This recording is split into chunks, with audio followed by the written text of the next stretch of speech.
Punching Up, a Nintendo podcast, is brought to you by you. If you want to learn how to support our show, go to patreon.com/laststandmedia.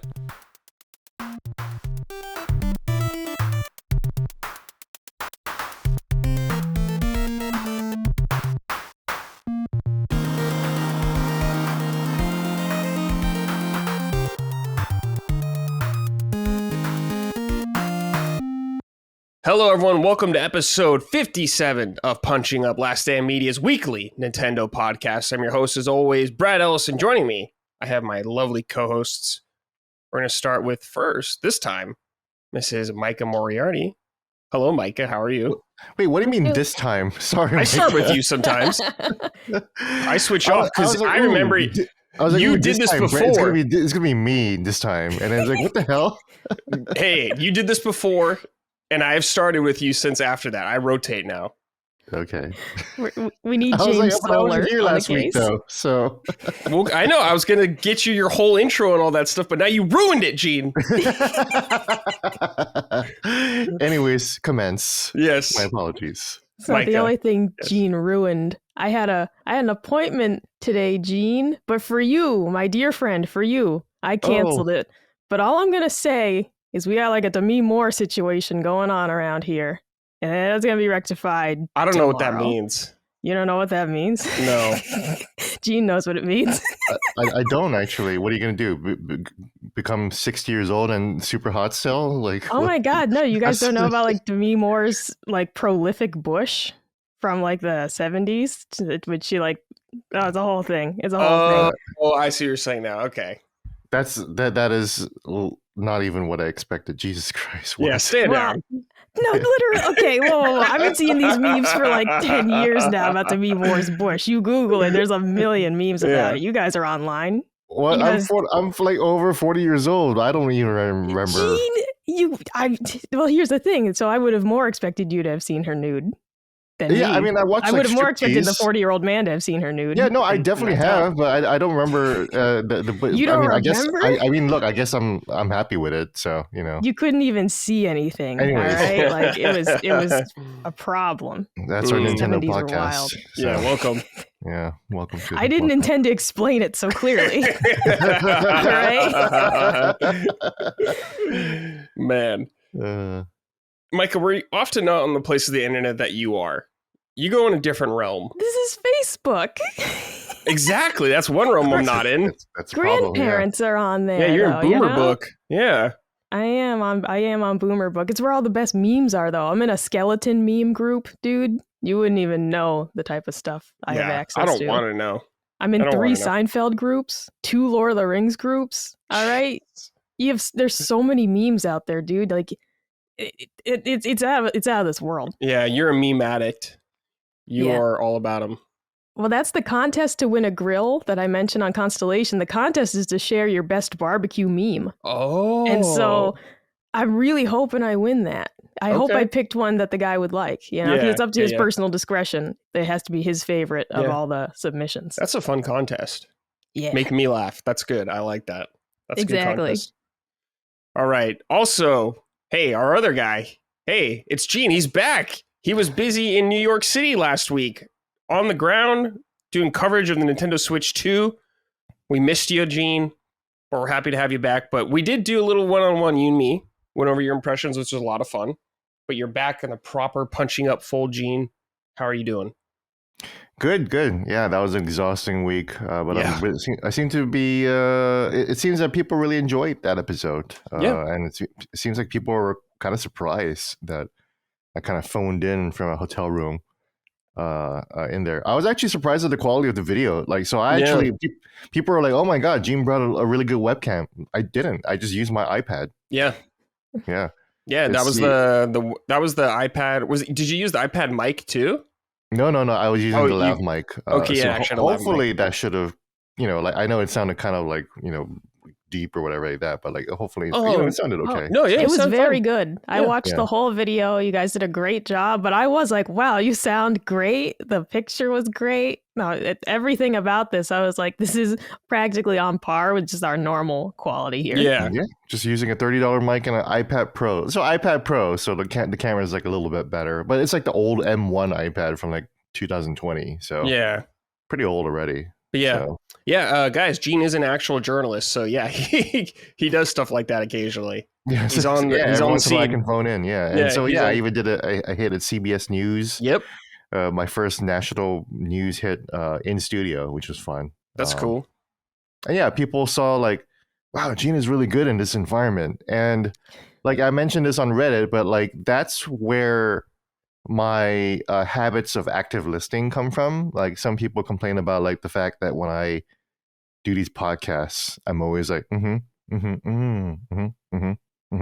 like I learned that from live TV where you have to do that because you can't have like a millisecond of quiet time at all. Yeah. So you have to be like, oh yeah, like that. I do that too, but that's I just didn't like learn live TV, like active listening. So yeah, I do that. I'm more familiar. I am comfortable in the live TV environment because I've been doing that for like 20 years. Yeah, but I have no excuse. I just do it because that's what I do to people in real life.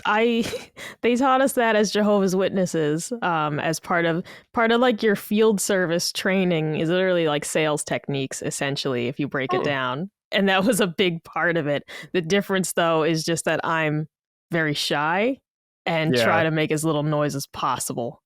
So I'm more of a head nod person. You know, Colin calls me, he'll be like, you're like an anime kid because you just kind of like nod at people. And I'm like, well, thanks for pointing it out. Yeah, I did notice that. That's cool though. It's an awesome. Like I didn't even really realize that you do that until you just pointed that out. But it's like, oh yeah, that is kind of like an anime kid. That is but that's such a nice quirk that I don't really see in other places. So you should be proud of that. Oh, thank other you. places, other people. So. Yeah, you should be proud of that. Anime kid, you should be proud of it. I mean, it was better than the time. I forgot. My sister like totally broke my world when I was in high school because she pointed out that I often shut one eye when I laugh. And I had no idea. Whoa. And she's like poking fun at me about this, right? I go to school the next day and I tell my best friend, I was like, my sister's being a real jerk telling me I shut one eye when I laugh. And like, she looks me dead in the eye and she's like, you do that. And I was like, what? And just realizing that my whole life I've been doing this and I had no clue. And I thought my sister was just being like a dick. And it turns out like, no, everybody noticed, everybody saw. Oh, no. She was just the only person who ever pointed out. Everybody saw. So are you very conscious about it? Do you like hold one eye open now? No, at this point I've just completely forgot. Like I haven't thought about that in a very long time. Well, now I just kind of it's time to bring up some trauma. Exactly. Hey guys, welcome to our Nintendo podcast, Punching Up. If you want to support us, go to patreon.com/laststandmedia. You can get early access to this show as well as all of our other shows. If you want some merch, we got it over at laststandmedia.store. Please leave us a nice rating. If you enjoy the show, thumbs up, all that good stuff. We appreciate it. Helps us grow. We want to spread. We want more of our nonsense in everyone's ears. So help us get there. All right, D-Mac wrote in. What's up, Donkey Punchers? I just want to say great job to all the crew for their coverage last week around Switch 2 reveal. Special shout out to our boy Gene for his hand-on impressions, both on Punching Up and elsewhere. Only Gene could be in the studio on a CBS broadcast giving his thoughts on a new piece of tech, and then on another day be on an LSM podcast talking about gooning, a true Renaissance man. Keep up the good work, guys. Looking forward to Punching Up getting even bigger as the Switch 2 launches. Hey, D-Mac, thanks. We appreciate it. Yeah. We did what we can. Media man about town for a bit. Yeah, so. It was a chaotic time, especially for Gene. But we just wanted to give you some coverage in some way. So we're happy you guys enjoyed it. Yeah, I'm going to be on local Fox News tomorrow, too. Ooh. Canadian news on Thursday. So are you just talking Switch 2 with the them? Minecraft movie, too. Oh, really?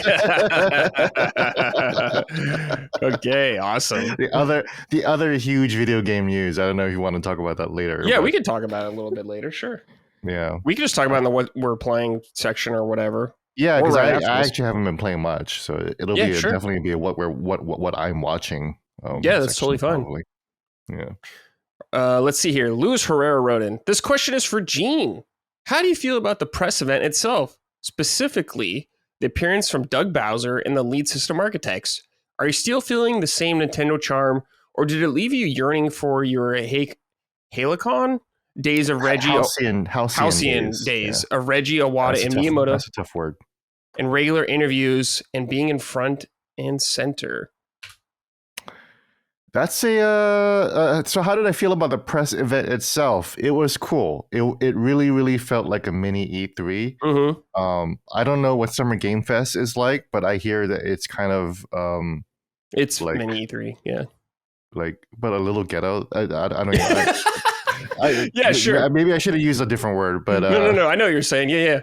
But you know what I mean, right? It's a little, and it's a little low budget, of course.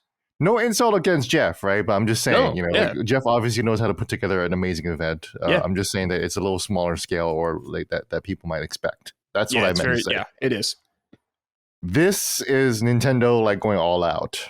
We're having like different floors. Like there's like red and blue lighting everywhere. Bill Trinen is just walking around. Doug Bowser is just walking around. You see Giant Bomb. I see Daniel Bloodworth over at Easy Allies. Mm-hmm. I will never see Jake Baldino. I will never meet that man. Also, another person I will never meet is Mr. Manny Plays, who is also there, and I didn't see him at all. Like we meant to connect, me and Maddie, and then we just didn't. Part of it was because I was so tired the morning of. So the first day was media people. So that's like me. Kind of funny was actually included in like the media folks, as well as like Bloodworth, Easy Allies, and Giant Bomb. I think those are the three main podcasts that kind of showed up as like quote unquote media. Along with me and like Famitsu, New York Times, me being the Washington Post. Some of you guys forget that I work at the Washington Post, even though I'm wearing the shirt. And you say, "Oh, New York Times." I'm like, guys, please learn to read. Oh my god, that's a good meme. Yeah, but the New York Times media folks, and then the next day were the creators, the influencers. So that is, I got to meet Blessing of Kind of Funny and Tim Geddes and nice. And Roger, all nice Roger's base. Yeah, Roger's an awesome dude. Oh well, I met Roger's base on the influencers day, and I met Philly Beats You, the former Punching Up, former Punching Up guest Philly Beats You, on the influencer day. But I missed everyone else. I didn't see Jake Baldino. I didn't see Mr. Manning Plates. I did meet Mr. Ralph Skillup. The night before. We actually went to the comedy cellar. Me, Blessing, and Scale-Up all went to the Comedy Cellar to watch some New York style stand-up comedy. Nice. And then but it was an influencer day on Thursday, and then Friday was a big opening day for everybody. So on the media day, we actually got ushered into a separate building right next door where there is a theater. And then, so we all packed into this theater with two mega big screens that are really, really, really sharp. I sat in the back with Jeff Keighley. And so it was me and Jeff Keighley just like tweeting in the back.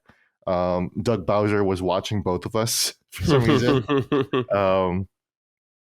And I was sitting behind the kind of funny guys, actually, which was a fun experience because then I get to see like a live Kind of Funny reaction to the Nintendo Direct.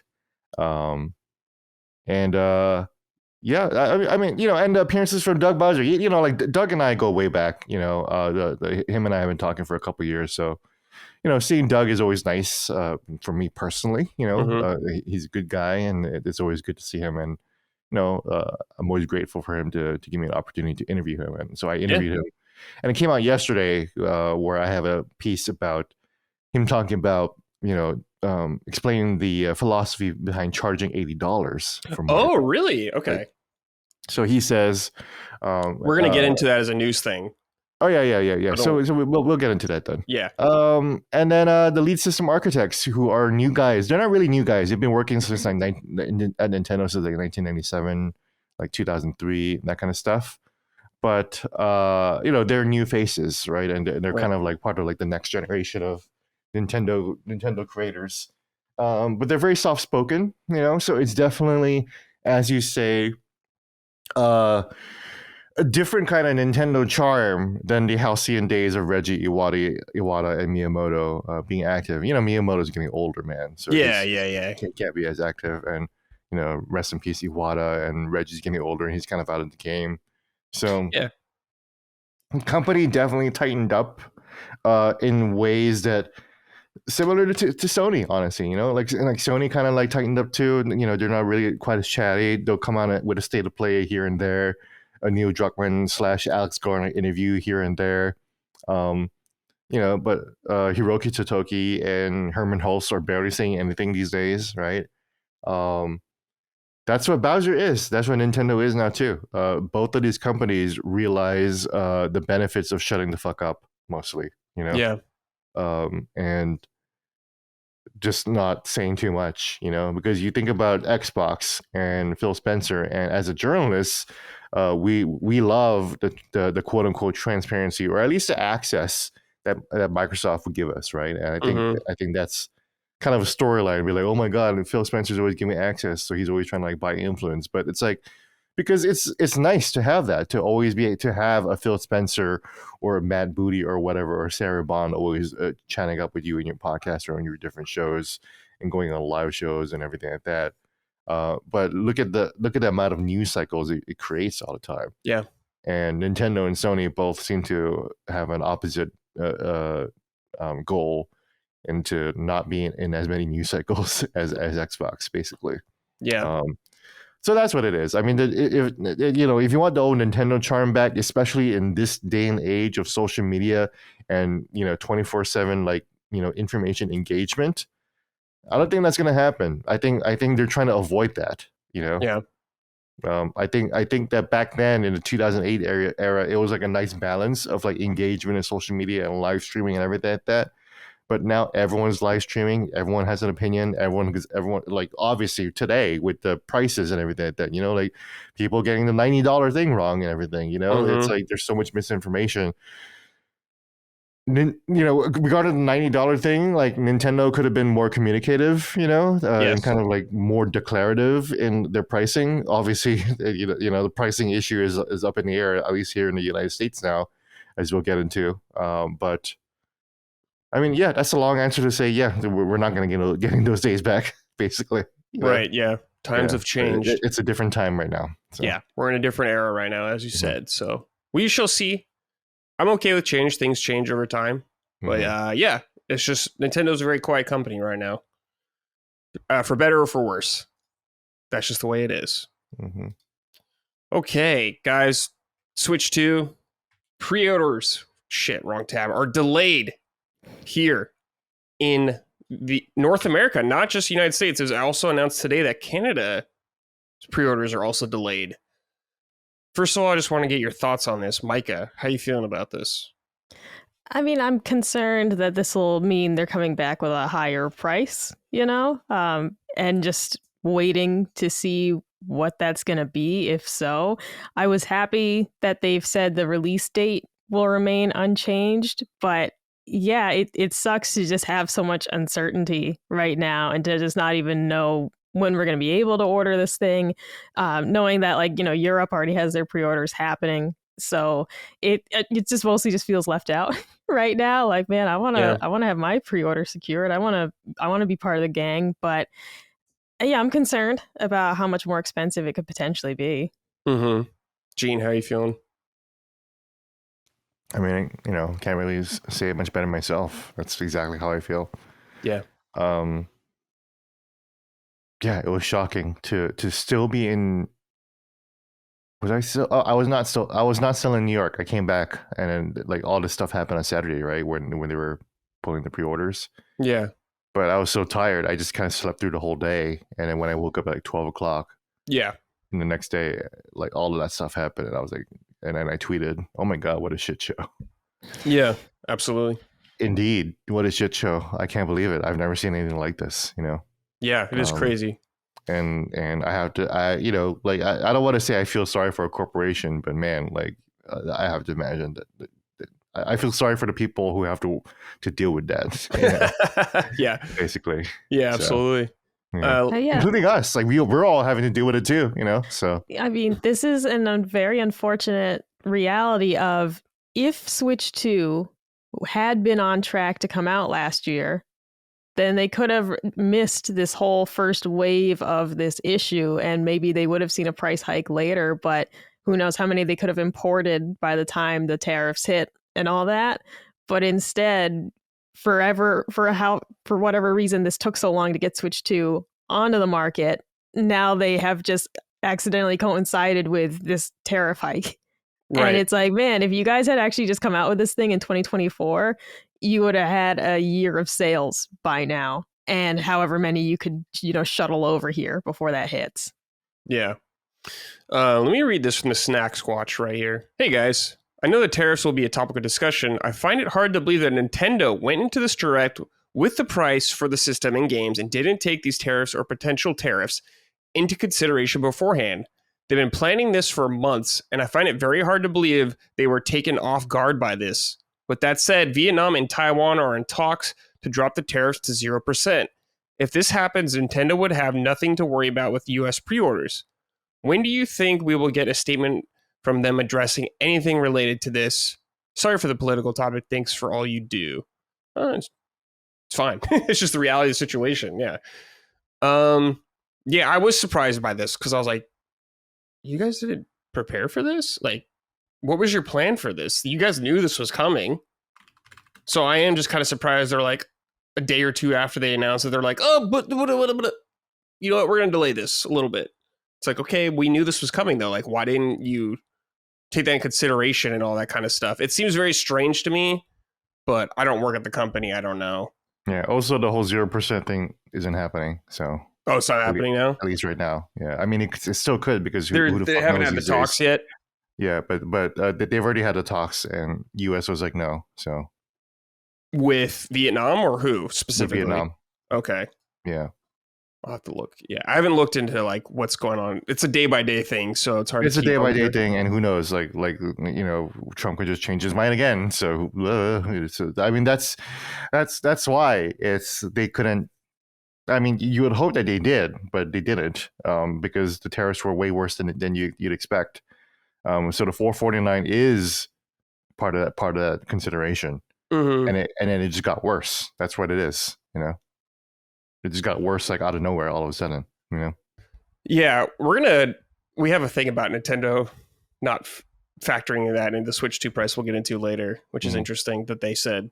But yeah, I don't know. It's just like a really weird situation right now where day by day things are changing, so it's hard to be like locked into anything. I guess at least from our point is people who are like analyzing all this stuff, but it's very strange. Hopefully they can get it figured out shortly because it'd be great. But now that Canada is also having it, it seems like something's amiss. It's important to note that the launch date is still the same. It's still June 5th, which is cool. But yeah, things could get more expensive. I'm anticipating that. I just wonder how much more. $50 more? $25 more? I wonder. I have no idea. But I already know a lot of people are complaining about the price of the Switch 2. So before this, so it'll be an interesting time, I suppose. Okay. Let's see here. Let's talk about so there's an interview that came out from Wired. I'm going to write this. Hold on. Not factored for Dustin. So this is from The Wired. In a recent interview, Nintendo of America's Doug Bowser told The Verge and Wired that tariffs weren't factored into the pricing. The company is actively assessing the situation and its impacts, he adds. Creates a challenge, Bowser says. Part of the company's business strategy to this point has been to diversify the places where manufacturing our hardware and our accessories. Bowser says the company has also shifted much of its production to Vietnam and Cambodia and away from China. According to Bowser, the diversification allowed Nintendo to move production around as needed during COVID-19 pandemic. This also applied to the early stages of tariffs, he says. The situation on April 2nd changed that. Among Trump's new tariffs, 46% on Vietnam, 49% on Cambodia, and 54% on China. So they didn't, I guess, account for it or whatever. Or that's what they're saying at least right now. I don't know. Maybe they actually did and things changed. But Micah, what do you think about this? My whole thing is Nintendo's just so secretive in general that, like you both have said, I find it really hard to believe that they didn't take this into account at all. like truly that you didn't give this a single, okay, this is the price, and despite the fact that there are looming tariffs coming, this is the price that's going to be it. I don't know, are they just trying to avoid having like egg on their face because like, well, we can't do that price anymore, we don't really want to tell you that, so instead we're going to say, well, we didn't think this would happen, now we have to change the price. It just for such a big company, it seems really short-sighted, and I just don't quite buy it. Right. Unless they really just thought like, oh, he's bluffing and these tariffs aren't going to happen, so this is the price. But they're so secretive in general that like, I'm not calling Doug Bowser a liar, but I just don't understand how that could happen. Yeah, I mean, the way he words it is that he didn't take these tariffs into account, which is like, of course, it's like, there's the secret. Yeah, he's not going to say anything else about like what the pricing about $4.49. Like that's just what it is. So in this interview, he's talking about the Trump tariffs. That's it. I'm not and I don't even know what tariffs are, dude. So whatever, like this is not something I like talking about or having fun talking about, Same. Oh yeah, it's not a fun thing to talk about by any means. Yeah, but it's just what's going on right now. But it's like I'm not even an expert at any of this anyway. So like I'm not even gonna pretend to know what any of this shit means. To be quite honest. Yeah. Well, we're just reporting what they said. Yep. We'll leave that to the experts to figure out. Yeah. DJ KD12 wrote in, "Hey guys. A little bit of a bitter write in here. Now that the Switch 2 pre-orders have indefinitely been canceled here in the United States, and with Nintendo confirming that it's because of the new tariffs being enacted, I can't help but believe that the price is going to go up now to cover the higher tariffs. $450 was okay, but now it could be as high as $500, maybe $550. Is it time I end all is it time I end it all and commit seppuku at the feet of Miyamoto? I can't deal with this shit, man. When is enough enough?" So yeah, a lot of people everyone's bummed about this. No one's happy about this, of course. So it's a strange time in video games, a strange time everywhere. But we're all just confused and hoping things work out in some way till June 5th. Hopefully we can pre-order stuff relatively soon. Hopefully things work out here with all that kind of stuff. But yeah, it's just a lot of uncertainty right now. So we're taking it day by day and just figuring things out as they go. Because, yeah, it's a constantly evolving situation. So, but yeah, we know it's like a big deal in gaming right now. So, I don't know. We'll just wait and see. And we'll keep reporting on things as they happen. Mm-hmm. All right, let's move on to something about the hardware itself. The Switch battery life, people found out through Nintendo's website. They did a little digging and found some facts about it. It is 2 to 6.5 hours long. This is an estimate, by the way. The battery life will depend on the games you play and usage conditions. I think this is kind of around the original Switch when it first came out. Yeah, so kind of average, I would say. I know later on they improved the battery life with like a better battery, and I'm sure that'll happen with this down the line when they kind of optimize things. But what do you guys think about this? I'm just kind of like, yeah, it's what I expected. I don't really play handheld that much, so it's not a huge deal to me. But Mike, I know you're a huge handheld person. How do you feel about this? No, this is acceptable because we are getting a larger screen and we are getting a console that is supposed to have enhanced graphics, better frame rate for all you nut jobs out there who care about it. So it is 2 hours, like on the low end, a little disappointing. Yes. But it really is going to be, as it said, dependent on the game. And I don't think most games are going to be that taxing on the system. I wouldn't expect Donkey Kong to be a game where you only get 2 hours out of it, right? Maybe I'll be proved a liar, but I think that'll be more a problem for games like Elden Ring, perhaps. Sure. But like, the third-party games that are maybe a little less optimized for it. But this is acceptable to me for having the larger screen and it looks nicer. So I'm cool with this. Yeah. Gene, how are you feeling about it? Yeah, obviously I have no problem with it. I think it's just as consistent as the Switch 1. It does make me think, not to be like, ooh, Switch 2 versus Steam Deck, but I was going to ask does, about this, I mean, they're two different devices. The Steam Deck is a much more niche device, but because of that, because I am someone who enjoys tinkering with the Steam Deck and the different options that you have. Steam Deck could easily go up to like past 7 hours or 8 hours or even 11 hours of battery life if you tinker stuff within enough. Adjusting like the thermal battery consumption, the TDP or the frame rate or even the resolution. I mean, that just really goes to show how powerful and versatile the Steam Deck is, even though it is now a weaker system, I believe, than the Switch 2. Oh, really? Okay. Yeah. Oh, totally. I totally think so. I think it's 1,000% obvious that the Switch 2 is a more powerful system than the Steam Deck. You try docking the Steam Deck to your TV versus what you see docking the Switch 2. It's night and day. It's like PS5 versus PS3, basically. Wow. But the Steam Deck is so versatile. Like again, there's still so much value because I can still make all those adjustments to even improve its battery life. Whereas the Switch 2, you're kind of stuck with whatever the developers will optimize, which is great.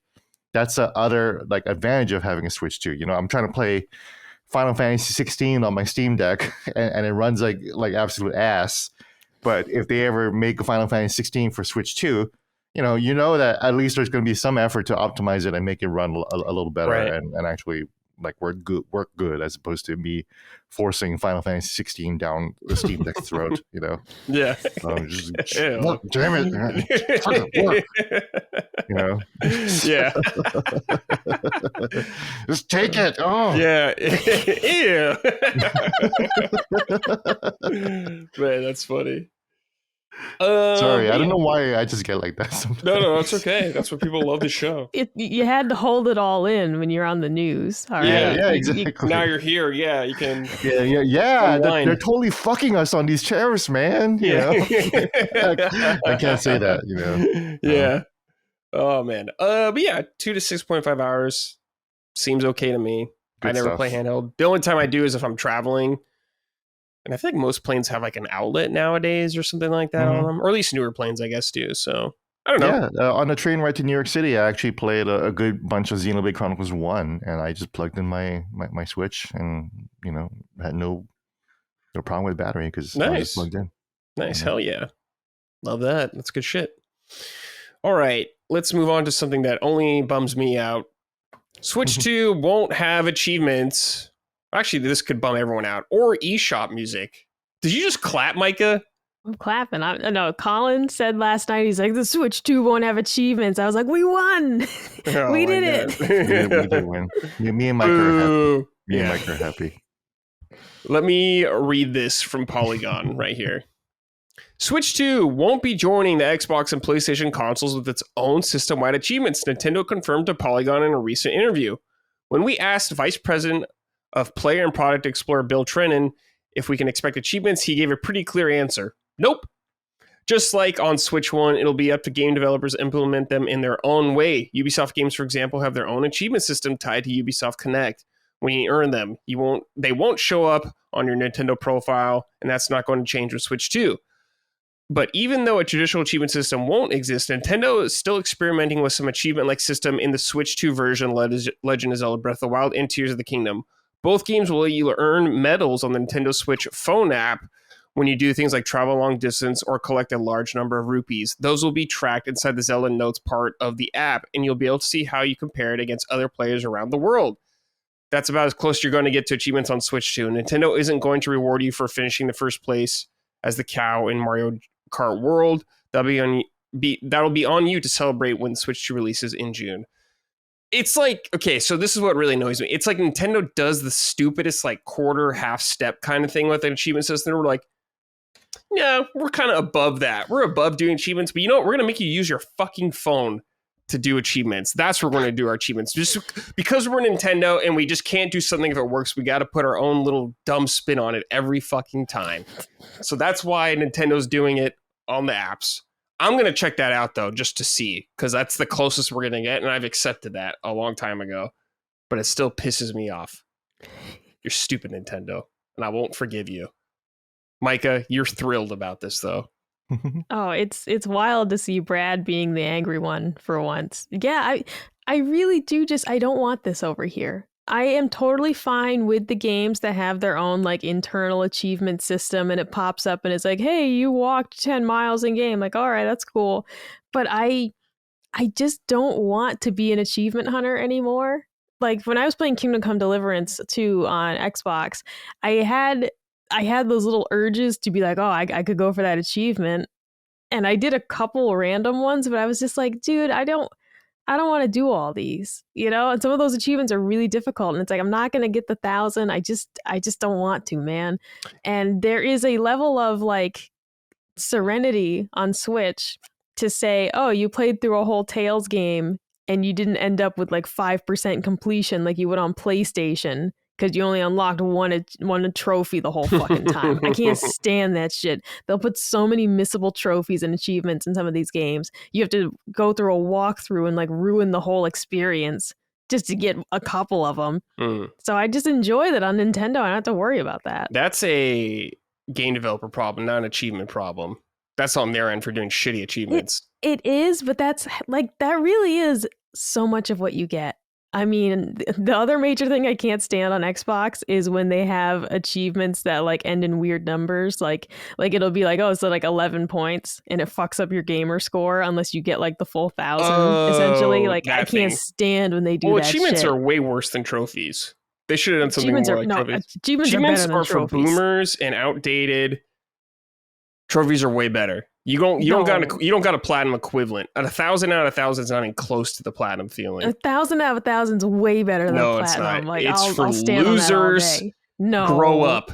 Oh my god, grow up, boomers. Gene, so I am growing up. If I'm a boomer, I'm older than you. I am old. Yeah, I'm older than you. I'm quite a bit older than you. Gene, young boomer. I know you don't really care about achievements at all. At least on Nintendo, you like doing them on PlayStation occasionally. If they're available, then that's fine. But I'm okay. You know, I already have achievements in Steam. I have an Xbox. I'm on PlayStation. I'm okay with not having it on a Nintendo platform. Mm-hmm. But if they had them, would you do it? Would you be like, oh, okay, maybe I'll dabble? Exactly. I'd be like, all right, well, Mario. I mean, like it'll be annoying though because like Zelda, like with the Korok seeds, like I don't know. That doesn't have to be an achievement or a trophy. It doesn't have to be. You know one. They would, Brad. Well, Nintendo is dumb as fuck often, so maybe they would do that. Yeah, they probably will. Yeah, so like I don't know. I mean, if they're good, if they implement like Nintendo probably won't be like find all 900 Korok seeds for the platinum trophy or something like that, right? So. If that's the case, then it's like, all right, I would be pretty stoked, and it'll be fun to like hit for like platinum, quote unquote, for like all the Zelda games that you can or something. You know, that'd be a lot of fun. So I would, even though I don't care, I would engage with the system. Exactly. If they had it for the retro games, I'd eat that up. They would do horrible things. They'd be like, you have to beat this entire Pokemon game with Weepin' Bell. Like they would do terrible things to the players. Nintendo would not. Nintendo's a baby company. They would make it so easy to get that stuff. They would make it so easy. 100%. I literally see it the opposite. I think if Nintendo ever did an achievement system, it would be the most difficult things you can think of. I mean, Mario Odyssey with the moon things. Yeah, maybe getting all the moons, but that would be the hardest thing. It makes me doubt you a little bit. So, but it'd be chill, dude. I would hope that they would be chill, but anyways, it's not even a fucking question because no, it's not anymore. They don't fucking give a shit. Yeah, now we gotta use our goddamn phone and have a robot tell us where to get a Korok seed. That's Nintendo's solution to all of this. Oh so. Yeah. Way to go, Nintendo. That phone stuff. I don't know how to feel about it because I don't like having content tied to the phone. Yeah, it's look, as a fan of Assassin's Creed Unity, you can't get everything in that fucking game. Because part of that game's fucking achievements and equipment gear is tied to fucking playing the phone game, which doesn't exist anymore. So it's just done. So it's lame. So as soon as this phone app is done, then you can't hear about Zelda's letters or what she fucking thinks about blah blah blah or whatever like that. It's exactly, the content's gonna be gone now, man. After a while. I'm not super happy about this phone app. Oh, use your phone to fucking find out more about lore and shit like that. Like, no, this is the smart game. Dustin brother said this is like smart glass that Xbox did that we all made fun of. Yeah. Here's your review mirror and your iPad as you're playing. It's like no one wants to fucking do that. Okay. Yeah. I tried that and I was like, ooh, let me engage with this. And I was like, this sucks. you know. Yeah. So once again, Nintendo 1 step forward, 5 steps back. No, because I do want to also point out, though, a couple weeks ago, we talked about they removed that soccer game from Nintendo Switch Online. Mm-hmm. How pissed would you be, though, if they had achievements for these various like retro titles, but then like at any point they could be taken down? You know, I don't know how often they might do that, but the precedent's been set that games can come and go. So what if they did end up taking down a game? You're like, no, everyone else got those achievements and I can't get them down. I imagine they would do it for first party games because they're not going to really take those down. And if they did, I'd still have the achievements on my profile. I still have hope that they might. I still have hope they might do a Wind Waker HD, and then they'll be like, and we're taking it off Nintendo Switch Online. Now you got to buy it, right? I'm almost hoping that they'll have it on Nintendo Switch Online for like a year. And then they'll announce the HD collection and then take it away. No, so they you have to buy it. They haven't and taken you away for anything year. first party. I mean, ideally they would still do it, Micah, because it'll be the HD version if they do a collection. Because we're getting the GameCube version, which is a little different and doesn't have some quality of life stuff.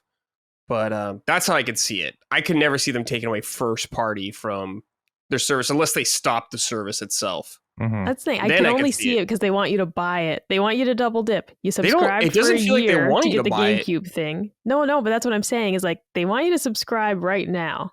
And then like a year from now, they'll be like, oh, and now you can buy it. And there'll be time people will be like, well, the GameCube one's on here as part of my subscription, though. And then, but like, it's gone. It's the only way we're going to get it. No, they'll be like, well, you you got the quality of life stuff on the Switch version. Nintendo's 100% going to do that. They are going to have both versions if they do that.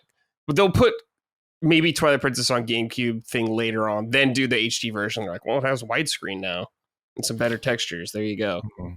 They better make those 60 frames, dude, by the time those come out. $70. Yo, 60 frames Twilight Princess, though? Yeah, it'll be $80, dude. They'll put that Zelda tax on there.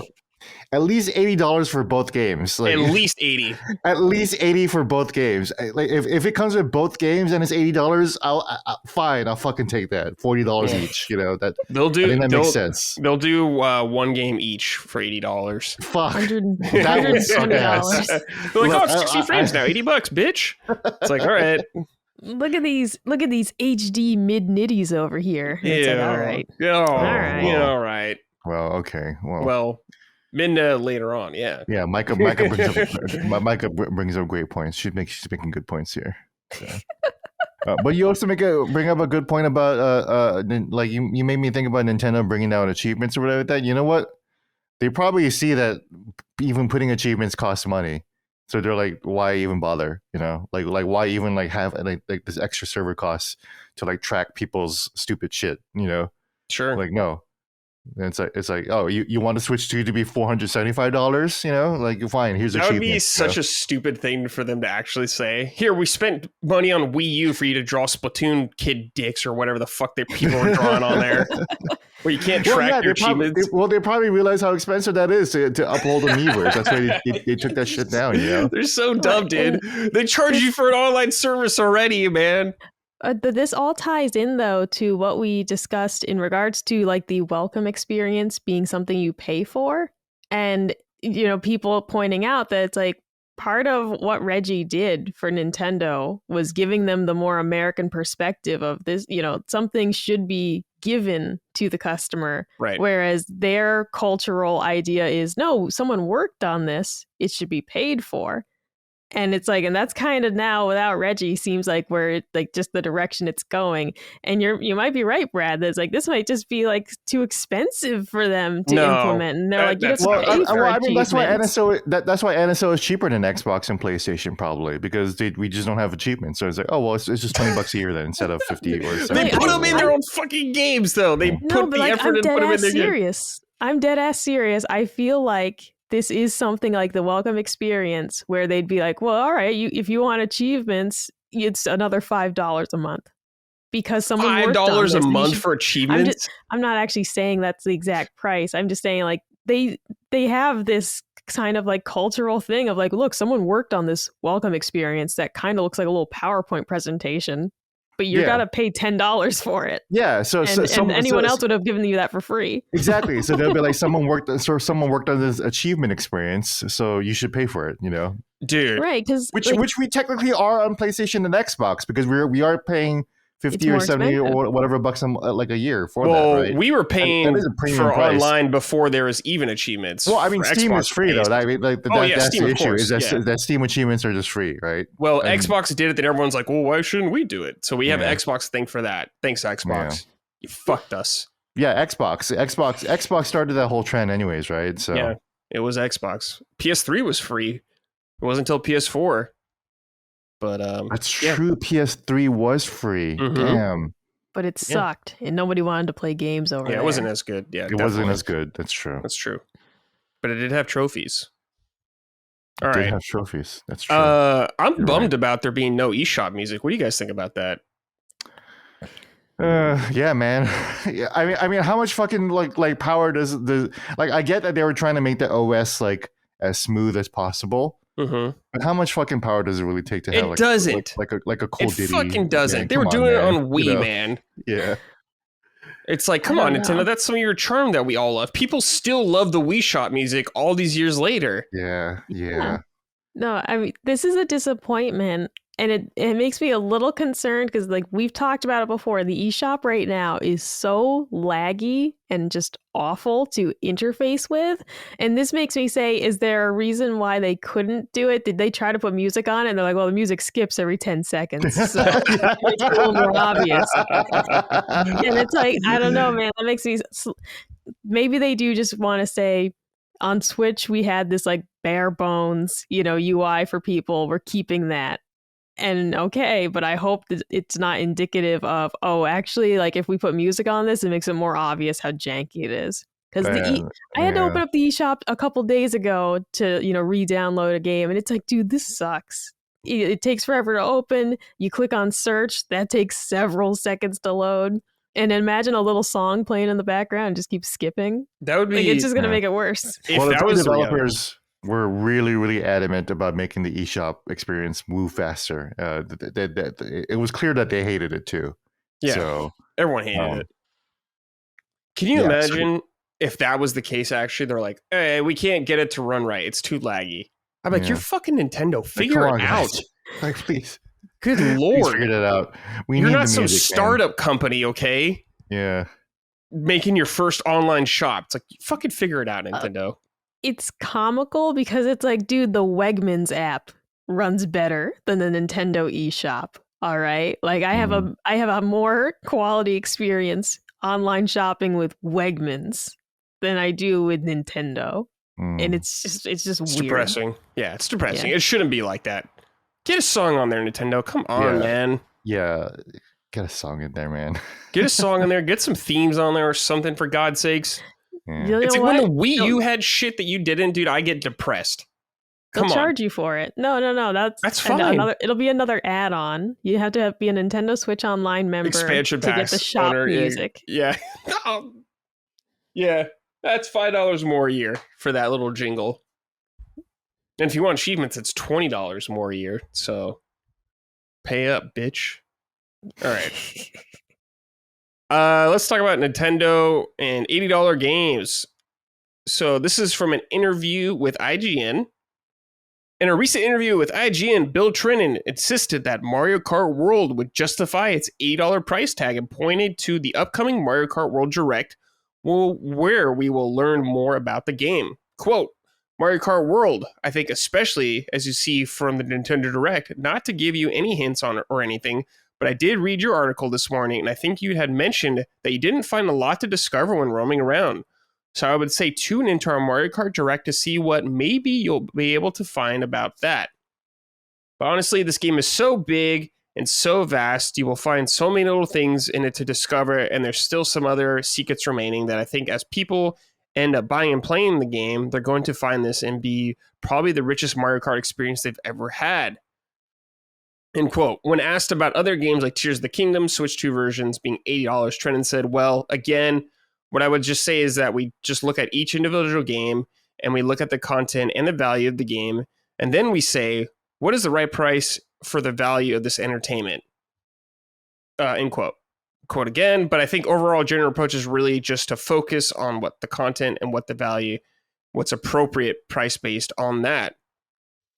What I would probably counter some of that is that you're looking at is for Nintendo Switch 2 editions. That's the physical price for somebody that has not bought the base game. For somebody who has bought Tears of the Kingdom or Breath of the Wild, the upgrade pack for those are $9.99. And it happens to be a Nintendo Switch Online Plus expansion pack member. Both of the Zelda upgrade packs are included with that membership. So there's no additional charge for those. But I think overall general approach is really just focus on what content, what's the value, and what's the appropriate price based on that. So they're saying this is gonna be like the richest Mario Kart World experience yet. Gene, you've played a little bit of it. Of course, you haven't seen everything like that, but were you getting that feeling kind of from what you're playing? Totally. All right. Like I said, Mario Kart World has the potential to be the greatest video game ever made. Damn. Yeah, that's high.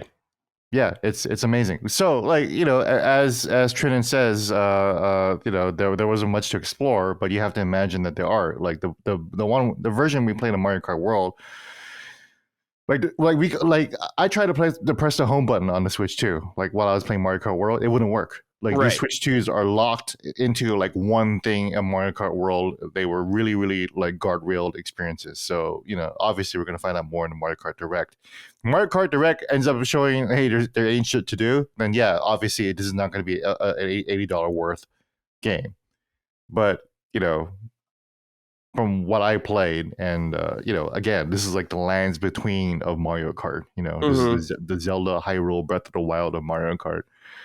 This could be a huge game. So, yeah, it's definitely worth the premium price. $80 is obviously debatable, but I think it's definitely going to be worth the premium. Sure, this is not a fucking game that you're going to sell for $40. Absolutely not. So, oh yeah, of course not. I wouldn't say that at all. Yeah. I guess like something they could do, Gene, is with the Mario Kart Direct coming up, is they could be like promise a booster pass kind of thing. Exactly. At least one or two courses, and a character DLC coming, something like that. I wonder if there'll be free a little DLC to kind of like to show you that you bought into like a platform, the Mario Kart World platform, to demonstrate, yeah, this is going to be a game that you're going to be playing throughout the entire history of the Switch 2. Yeah, they need to demonstrate that, and it's a little crazy that they didn't do that in this one right away. That was a mistake I think they made. Yeah, we saw them do stuff in their games. They add content over time, like Switch Sports when it came out, but it was like no content in the game, which was a big problem. They added stuff over time, and I think they added stuff to. It just slipped my mind. I forgot. It was something else they added content to over time. Mario Strikers.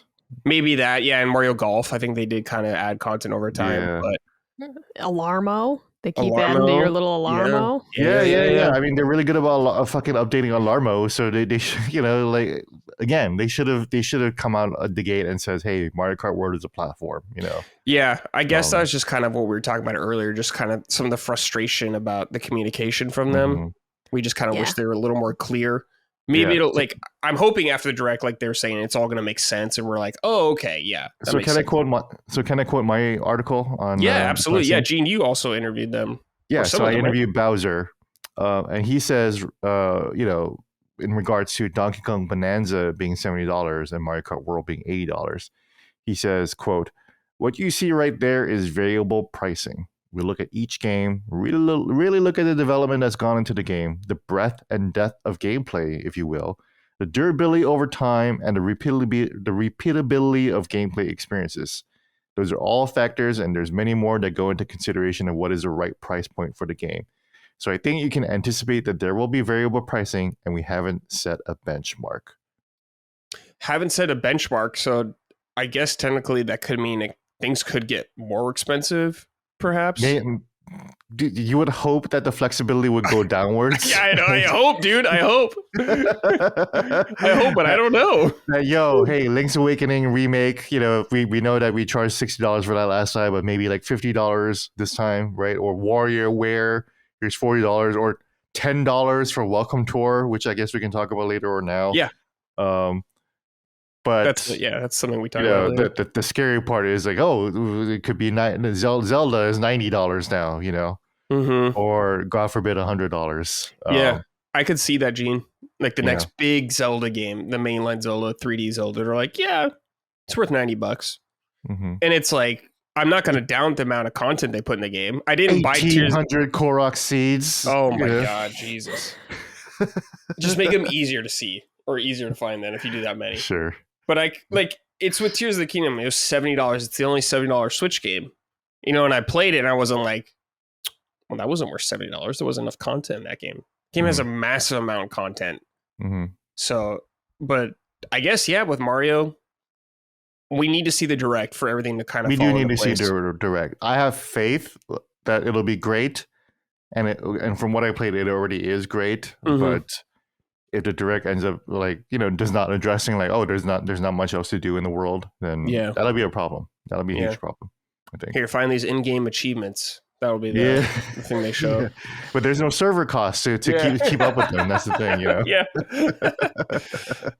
Micah, I think we really got nailed why there's no achievements because they just don't want to. They just don't want to pay for the server costs. That is 100% the reason. Tracking that shit. So I like that. Also, imagine. Here's the thing. Part of why I didn't pay for Nintendo Switch Online right away is because they weren't known for having the best online system in the first place. It improved, so I did sign up for it. Mm-hmm. But just as an example, Colin playing a game last night on PlayStation, and there's a trophy that is either mislabeled or broken, but it just won't work. Mm-hmm. And so it's one of those things of can you imagine how many of those there'd be on Nintendo, perhaps? Simply because it'd be a new system to them. Mm-hmm. And in my opinion, they already don't have as nice of an online infrastructure as PlayStation and Xbox do. Mm-hmm. It's oh, great. I found all the Korok seeds and the achievement never popped. How how many people are going to jump out of a window over that? Well, they'd have mm-hmm. And then, like you said, Mario Odyssey has achievement type stuff, like challenges, and also fucking Welcome Tour has achievements, Fucking Welcome Tour, when you beat certain games, you'll get a medal for it. And it's oh, you did this under 50 seconds. You did this under 20 seconds. And it's so clearly, I know I've said before, Nintendo is maybe philosophically against this because of design challenges. It's no, clearly I was talking out of my ass. They're not. Yeah, Nintendo is building these into their actual games. So, I really do think that is because they don't want to pay for the server costs to upkeep this shit. So.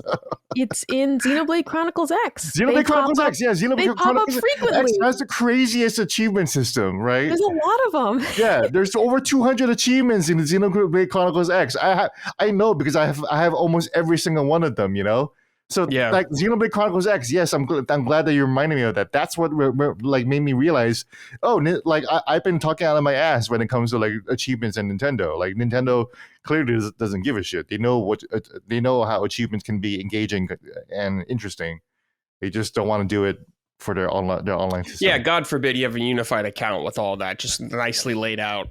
And very clean presentation. Too much work for Nintendo, though. Mm-hmm. The problem, Brad, is that the next Nintendo console could be a size of a calculator, and it's not even tied to your old account. They want the freedom to be old account's dead. Yeah, they want the freedom to get fucked. Yeah. We made the Game Sphere from Drake and Josh, okay? And it doesn't connect to a TV at all, and it does this. They want the freedom to be no, all that's gone. Without people rioting in the streets that you got rid of all their achievements. That sounds like the most believable thing to me, actually. Instead of just being what if we change our mind about everything? Our next console could be a toaster. Yeah, it's an ice cube. And that won't have online. Yeah. So. Yeah, a toaster and an ice cube. Yeah, that's our next Nintendo hardware. Stupid Nintendo. God. I will say, though, I'm at least very happy that they are committed to this, variable pricing. I was pleasantly surprised that the Bravely Default remake is $40. Yeah. That was a big surprise to me. I expected at least 50. Yeah. So I'm $40 for that. Okay. Mm-hmm. So this, I do find this very encouraging that they're extremely upfront about it and that this is based on how the game's developed. And I like that. I genuinely like that. For me personally, will Mario Kart be worth $80 for how much time I get out of it? Not sure. you know, like I had seen questions across our different communities kind of saying like, if you didn't have to buy this for work, like, would you? Mm-hmm. For me with Mario Kart, it's like, no, I probably wouldn't, only because I don't think I'm going to get $80 out of it. But that's not about the game itself's value. That's how much I'm going to play it. Right. Yeah. If I didn't do this for work, no, I would not be getting Mario Kart for $80. Yeah, exactly. Yeah, I totally get that. But yeah, we'll see how things go. Hopefully things don't go more than $80, I'm hoping. I hope that is the cap. That'd be nice. But until Grand Theft Auto unseats that. And well, yeah. then all bets are off. Yeah. Grand Theft Auto is definitely could be more nuts. Yeah, but I'm hoping for Nintendo at least. Yeah, one of the funniest things when I was at the CBS Broadcast Center, one of the producers was like, psst, psst, hey, psst, psst, hey, you're Gene Park, right? And I was like, yeah, that's me. And he was like, yo, do you really think Grand Theft Auto 6 is going to be $100? And I was like, bro, after today, you can guarantee it, man. Yeah, you can guarantee. And he was like, fuck, man, I need to find another job. Yeah. Because he just works at CBS and they don't pay him shit over there, too. Yeah. So. Yeah. Yeah, it's going to be interesting. I can't wait for it. But after this past week, I'm like, 1,000%. A Grand Theft Auto 6 is going to be $100, you know? Do you think like PlayStation 5 games will be more than 70? Yeah, for sure. Aside from GTA, you think like no, Intergalactic is going to be $80, $90. $80, $90 game. Whew. It's gonna be a wild time. Oh man. Yeah. Oh boy. It's a good thing we got Starfield early, you know. What if we start seeing you may be familiar, like on Amazon, you can buy a Kindle that has ads for like far cheaper than a regular Kindle. No, exactly. I'll just quit gaming for fuck's sake, dude. Well, that's what I was gonna say. What if there was like you can get GTA 6 for $60 with ads? Hell no. Or you can get it for $100 with no ads. I'd be curious. No, because the thing is, people do buy the Kindles with ads. It's just on like the welcome screen and shit. And I'd be really curious how many people would choose the cheaper game that had ads on the launch screen every time you open it. Here's an ad. I'd be curious. I would be curious. I would definitely be basically like out of the hobby at that point. I would just be like, I'm just going to play Xenoblade Chronicles. That's so depressing. Xenoblade Chronicles X for the rest of until I fucking die. That's they'll patch in ads for Xenoblade. Yeah, patch in a McDonald's ad. I'll pay for the $10 upgrade, the $60 60 FPS $10 upgrade, and just keep playing that forever. Because it's one of those things. It's like that could be the new upcharge for early access. Could be we'll give you a cheaper version without ads. I would be curious about that.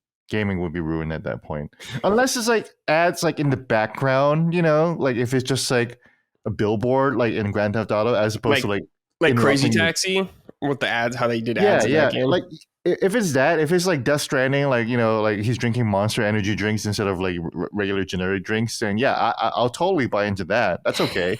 I love that shit. You know, You know, I love seeing real in-game ads in games. Actually, I think that's kind of cool. You know, we're gonna get to the point where games are playing it on a time limit, and every certain amount of minutes, then it's ad time. That is a hell world. That is a hell world. That is a hell world. At that point, I will be out. I'm done. And it's going to say like ad coming up in 30 seconds. Nope. Find a good spot to stop. Nope. Oh my God. Can you imagine though? Like truly, that's where we really would be in the capitalist hellscape. It's going to happen. When games have unskippable ads. It's going to happen. It'd be impossible to play FromSoft games or Souls games at that point, you know? Yeah.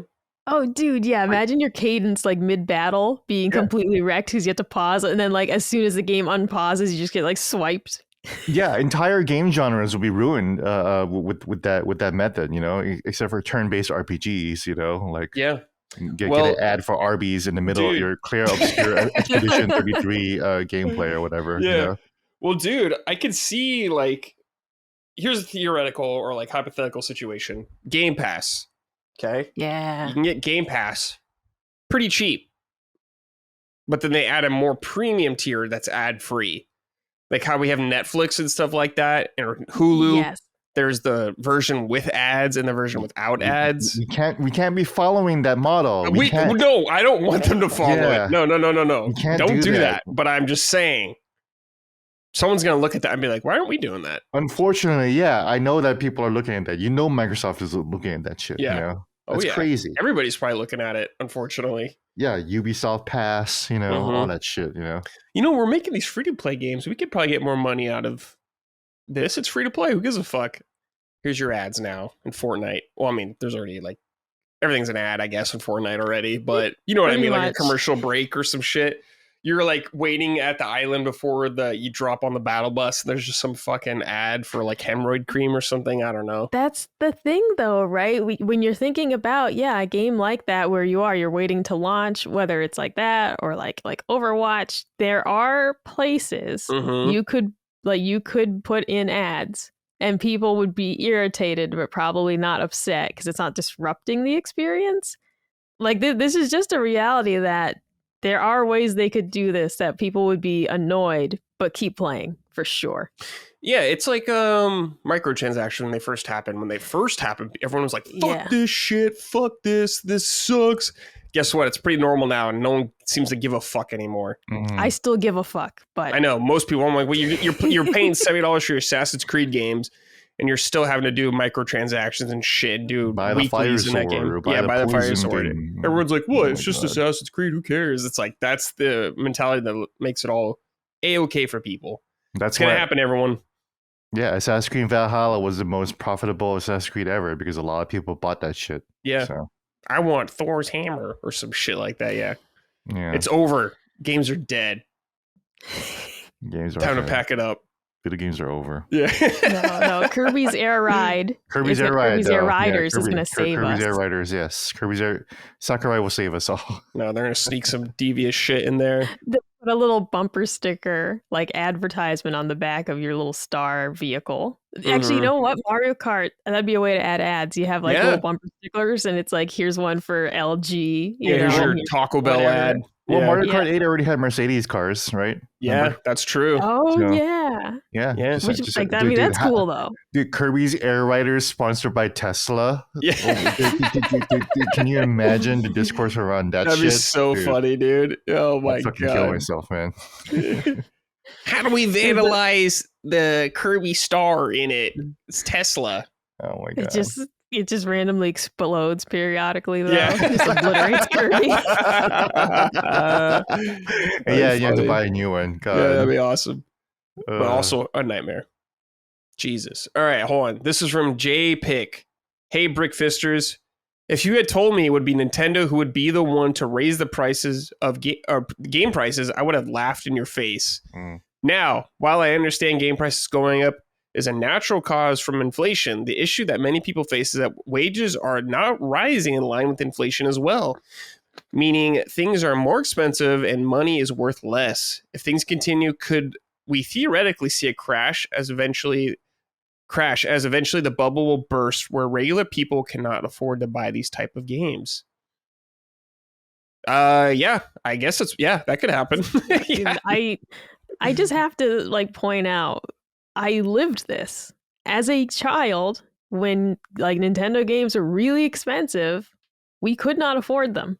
Period. I was the kid who could not afford the console, could not afford more than a couple games for my Game Boy, and we bought them on sale in the first place. I was the kid who could not afford gaming. And it's and I heavily sympathize with anyone right now who's saying, I don't think I can afford the new Switch. Because it's dude, yeah, I was that kid too, man. I lived through that. But the reality is, gaming is an expensive hobby. If you previously thought that it wasn't expensive, you were kind of in a pretty good place then. Yeah. But for me, it's always been something I considered a luxury because I flat out could not afford it until I was an adult. Yeah. I got into gaming very late because I simply had no money as a child. I didn't have an allowance. I could not save up money. We were very low income. Yeah. And gaming was not accessible at all, except for free games on my computer. Yeah, Club So Penguin. it's the reality is that if this is the first time you're feeling like you've been priced out of gaming, it's kind of dude, look at the rest of us, because a lot of us were priced out of gaming for a very long time. Yeah, I talked to my dad about this actually, who's kind of the one that got me a lot of the stuff, or he was the parent I would go to for games, kind of thing like that. But I mean, growing up with the NES and SNES, we didn't get those at launch. We got them much later, stuff like that. Like when I got my Super Nintendo, it came bundled with Link to the Past. Like I didn't even have that one at the time. It wasn't until like N64 when I kind of started. I didn't get that at launch either, but it's pretty close. But it's like, hey, that was part of my birthday present or something like that. So it'd go like that. But it's just like, I talked to my dad because I was explaining to him how expensive games were at the time. And he's like, yeah, I remember. He's like, well, I was like, how did we afford this? And he's like, I would just look for like sales or stuff like that. That's when we'd get most of the stuff. So a lot of people were kind of at the mercy of the holiday sales. Nintendo doesn't like to do sales as often as we would like.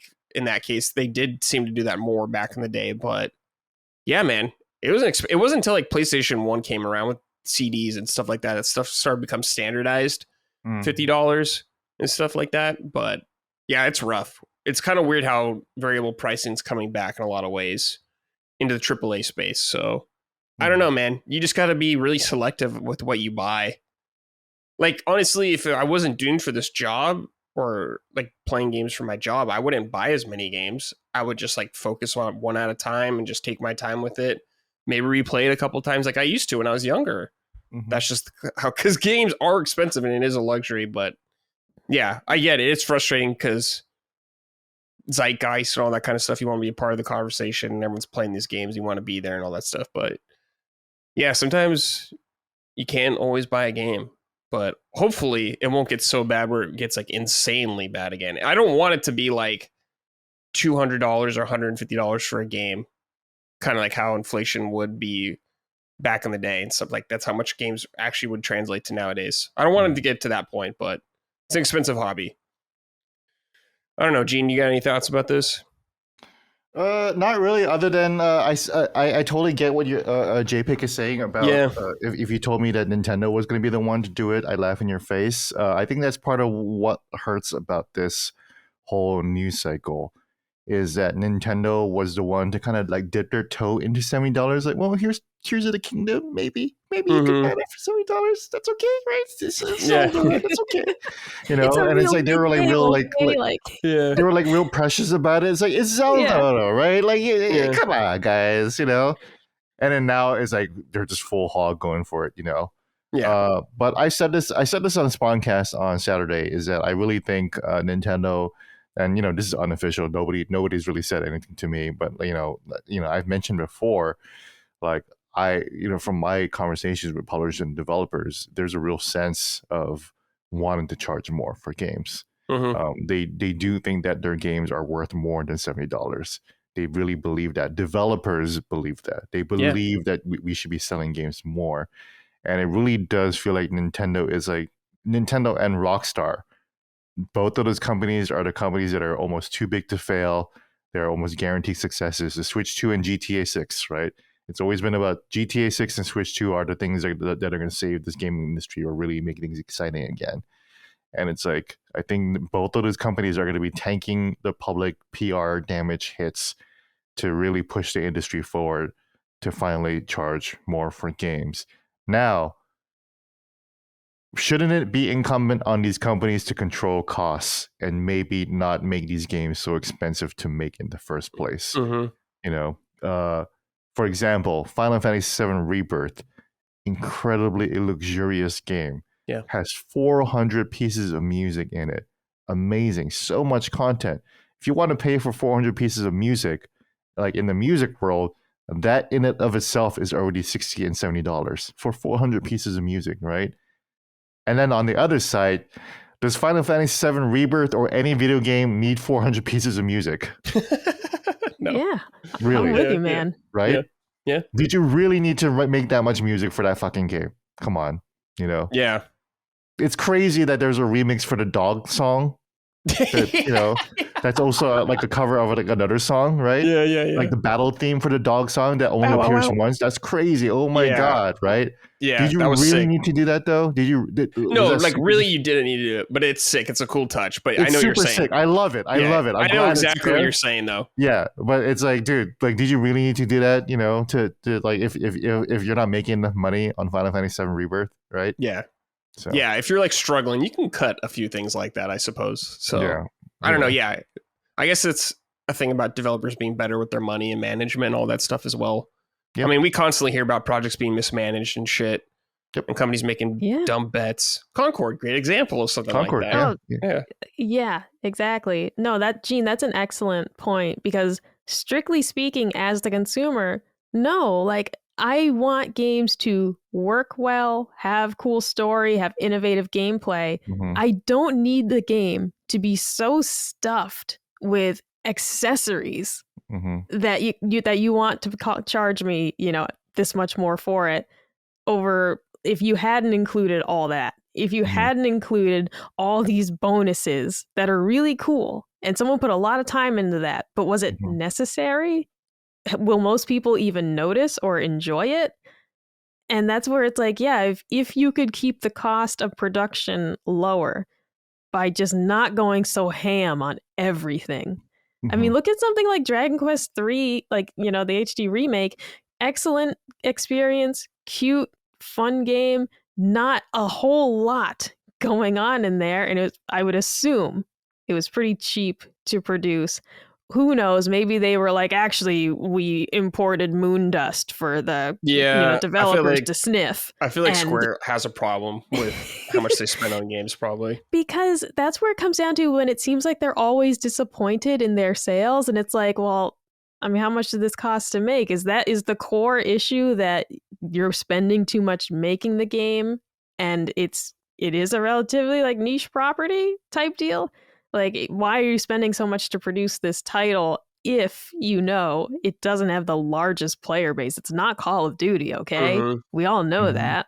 So why don't you kind of ramp down production just a little bit to match where the expectations are going to be? Sure.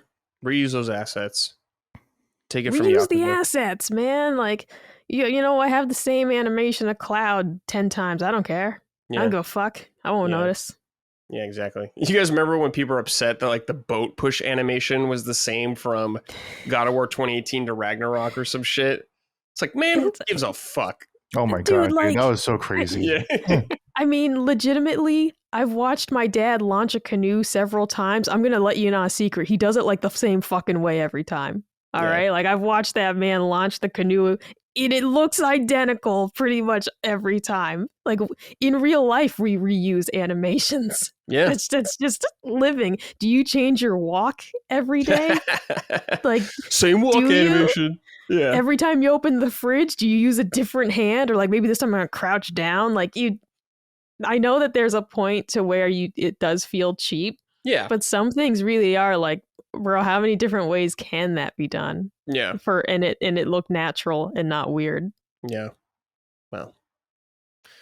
All right.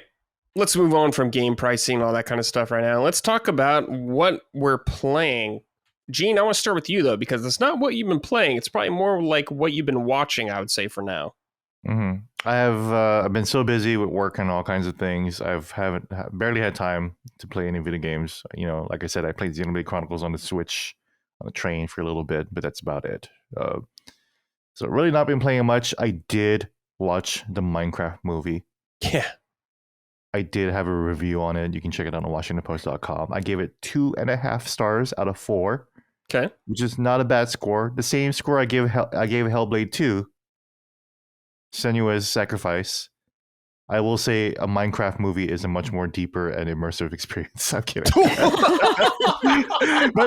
but you know what?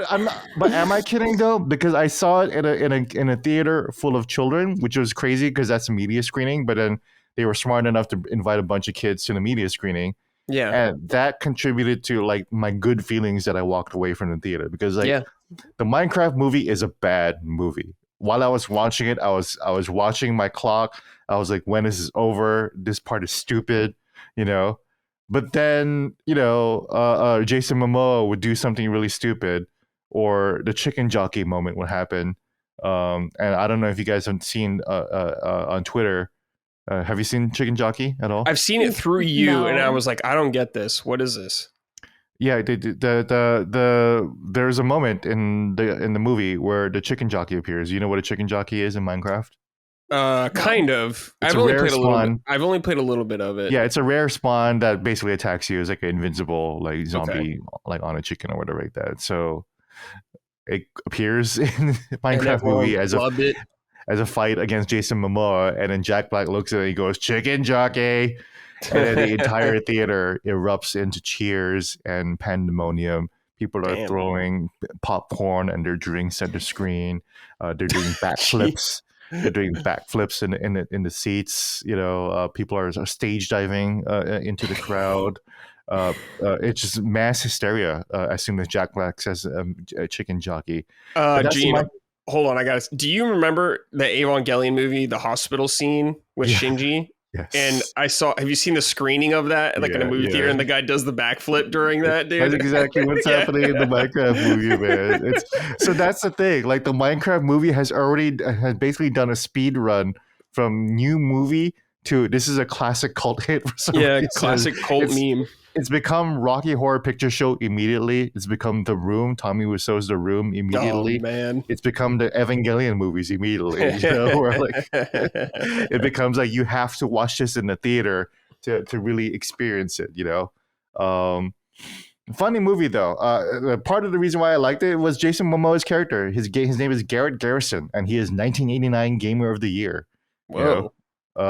He's basically Billy Mitchell fused with Uncle Rico from Napoleon Dynamite, and so the Minecraft movie is the same director, Jared Hess. Yeah. Oh, he's a director of he's a director of Napoleon Dynamite, and he basically made the Uncle Rico character. Like, oh, I could have won state. Yeah.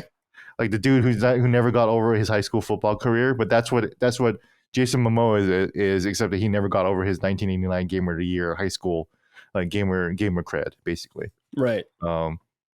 And that's really cute. And then like Henry the kid is like, hey, can you pick me up from school and pretend to be my uncle because you got in trouble at school?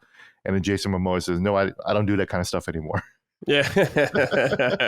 Like there's some like genuinely like funny jokes in the movie. Visually, the movie looks horrifying. It's that, that hyper real Minecraft look. The jokes are all fart jokes and butt jokes. And there is a very lovely tribute to the YouTuber Technoblade in the movie. So it's like, oh, like this movie like really understands its fan base very well. That's the right. Thing. Cool. For a thing that I'm watching that doesn't understand its fan base very well. Oh, yes. I've heard about this. Yeah. It is the Devil May Cry Netflix series created by visionary Adi Shankar. This is a dog shit show, man. Holy shit. Oh no. Oh my God. I was thinking about watching it, but maybe I won't now. You might want to watch it just to see how weird it is. Mm-hmm. Like once I started seeing tweets about why didn't Dante do anything about 9/11, I was like, oh, maybe I should watch this show because that's really weird. Now I watch it, I'm like, no, this show is not even that interesting to even warrant that question, honestly. Damn. I'm someone who liked the fucking Halo show, for fuck's sake, right? So like that's true, yeah. So I have a high tolerance for like shows that deviate from the source material or whatever. But so that's okay, Mm-hmm. Like I don't mind that Lady Arkham from DMC3, the wonderful assassin character, Demon Hunter, is basically like a government agent here who's basically like, Devil May Cry Defense Force, like she's kind of like a fascist. That's okay, except that she's just cursing all the time. She sounds ridiculous. She's unlikable. Dante is not very likable either. He's very stupid. He's powered down. The show is lame in terms of how it demonstrates powers. Devil Trigger is a huge moment Right. in the Dante story, right? When he discovers his own power, when he's able to unlock his true demon power and become Devil Trigger, right? And that actually we see that happen in Dante in Devil May Cry 3, right? The prequel to the whole series. Iconic moment in the series, and I think in video game history, right? When Dante discovers Devil Trigger. The way he discovers Devil Trigger in this show is so lame. The excuse is really, really lame, where they're just like falling out of an airplane and he just needs to rescue the vice president, as opposed to, oh, I met my match and my equal, and I need to level up to power up, right? No, he needs to save the vice president. What? And then he's fighting Agni and Rudra, but like not even both of them, just one of them. And Rudra looks like the Hulk. And then he powers up to fight Rudra as Devil Trigger. These aren't really spoilers, right? It's like whatever, right? They kind of showed this in the trailer. He powers up to fight Rudra, but spoiler alert, he just loses. So when he does Devil Trigger, he loses. When he's the first in Devil time? Trigger, he fucking loses, right? For the first time, wow. Yeah, so I'm like, oh, I love watching my favorite character Dante from the Devil May Cry series lose or run away from fights or whatever like that. Like, what the fuck am I watching, man? Yeah. Like when you play Devil May Cry, he wins every single time. He's like One Punch Man, but or something. He's like unbeatable and untouchable. Part of the charm of Devil May Cry is that he is an untouchable, unflappable dude, right? Mm-hmm. He's so cool and radical that you can't even hit him. And in this one, he's just being hit all the time. He's being thrown around all the time. He's a wimp. He doesn't know he's a demon, which is like a completely different background that really fucks up his story. I don't know. There's so much I can get into without spoiling it. So I don't know how much I really want to rail against the show. I saw one moment with, if you guys know Devil May Cry, the storm. Someone said, "I am the storm," and I was like, "Why did he even say that? Like, why?" Yep. That's lame. And then you get and then you don't even get the proper version of Bury the Light, which is that character's lame, theme. Dude. Yeah. You get a fucking a softcore like Mad World, like soft Mad World version of it, where it's like pianos, like no drums or guitars or heavy metal. No, that's not Devil May Cry. Yeah. Yeah, it's so lame, dude. It's so lame. That sucks. It really, really sucks. It starts off like decent, and like I don't mind like the premise, even like the involvement of the United States government and everything like that. And Kevin Conroy is the vice president, and he's a total scumbag, and that's what he wanted to do. Kevin Conroy wanted to play a villain, so shout out to him that he was able to finally do that. And he does a great job. The voice acting in this game and this show is actually pretty good. The best part of the show is the White Rabbit. He's the villain of the show, voiced by Hoon Lee, who does a fucking phenomenal job. I don't even think the character is even written really that well. I just think that the voice performance is so good that it makes it entertaining to watch. Sure. When he just stabs a bunch of soldiers and he says, "God bless America." And it's like, okay, I'm kind of picking up what you're putting down, Devil May Cry series. And then Dante would play a CD that's called "Angst Against the Device," and then Guerrilla Radio from Rage Against the Machine will play on the jukebox while the US agents are raiding him. And then the song is playing, and then one of the agents will look at the camera and says, "Hey, at least he's got great taste though." a little meta commentary on how cool the soundtrack is for the show. Love Papa Only Roach. Dante could do that or something like that. Only he could say that. Maybe Nero. No, everybody's Deadpool in the show. It's everyone just not everyone needs to be Deadpool. Yeah, just stop, guys. That's a real shame, dude. That's a bummer. As a Devil May Cry enjoyer, like I've played all the Devil May Cry games and I like them a lot. I'm not like a super fan or anything where I remember all the lore, but it is disappointing. Everything you're telling me, I'm like, guys, come on. Yeah, there's a meme going around that really showcases the difference between the games and the show. Is that when Lady, the character from DMC3, she's explaining the lore of Sparta, and she's like, "Have you heard the tale of Sparta?" and she's like explaining the whole tale, and it's really captivating, interesting, and she's really into it. Mm-hmm. It's like she's like deconstructing, like it's about two brothers and blah blah blah. And then like in the show, it's like they're sparred up, blah blah blah. He was doing all kinds of fuck shit, and then he was like, oh wait a minute, this is evil as fuck. So he decided to stop the demons. And like that's the tone is. It's like, yeah, not everyone needs to be sassy in your show. That's what it is. It really is the fucking Cowboy Bebop Netflix show again. Did you watch that? No. But you're a huge fan of Cowboy Bebop, right? Yeah, I didn't watch it. That's why I didn't watch it. Of course, I yeah. I was like, nah, I don't need to see this. Because you don't want to see Faye Valentine, one of the most iconic female characters in anime and TV show history, say, welcome to the ouch, motherfuckers, right? Yeah, I don't need to see that. That's the exact same tone of this fucking dumbass show, too. Who's like, I don't understand, man. How that's writing? Who's approving this? Why? I don't know, man. There has to be some kind of fucking Sweet Babies style, like fucking writing agency going around, like saying, like, no, you have to fucking say it like this, though. Man, like Jesus so Christ, funny. guys. Remember Sweet Baby? Nobody even fucking talks about that shit anymore, right? That's true. Yeah. Damn. Everything is about everything else now. Everything is Sweet Baby. I feel like I need to at least watch like an episode or two, Gene, of this show. Check it out. It's only 30 minutes long. Okay. See what I'm talking about. Yeah, I need context. I don't know. I'll watch a season 2 only because the character arcs were so shitty. It's like I need to find out if they were even planning anything for season 2. But that's about it, though. Okay, dude. All right, very good, Gene. Micah, you've been gaming. Please talk to us. Yes. So I did finish Super Mario 3D Land. Yeah, you beat 3DS. it. You said it was your Dark Souls and you finished it. Yeah, I mean, it was a fucking challenge for someone like me who doesn't like platformers very much. People always scoff, like, these games aren't hard. And it's like, well, I don't really like them. Mm-hmm. So it's the added difficulty of not really wanting to be doing this right now. But besides the point, I thought the levels were well done, great variety. It's very cute, charming. Yeah. And I had fun with it. Okay. I'm going to tell you straight up, I'm not doing the bonus levels. Okay? Oh, sure. Yeah. I expected to. Mild spoiler. They're at the end of the game, you unlock more levels to do. They have an added difficulty. They might add in like different enemies that like chase you around and stuff like that. I said, fuck that. Okay. I beat the original game. I no thanks. No you did more. Enough, yeah.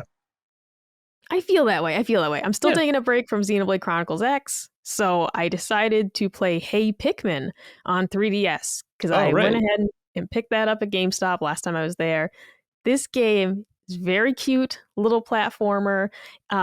It doesn't involve, though, like a lot of speed or skill related tasks. It's more about the puzzles.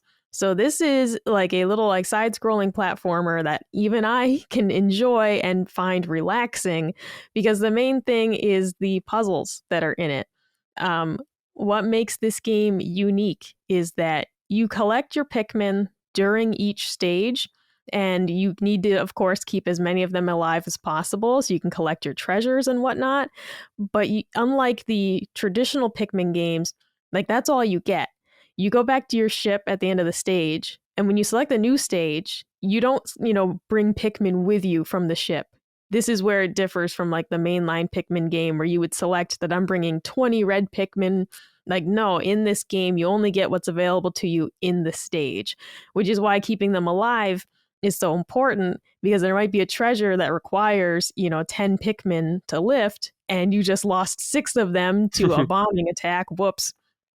My bad. And you're not getting any more. Like the game will give you a couple extras, but if you like mess up royally, you will be short.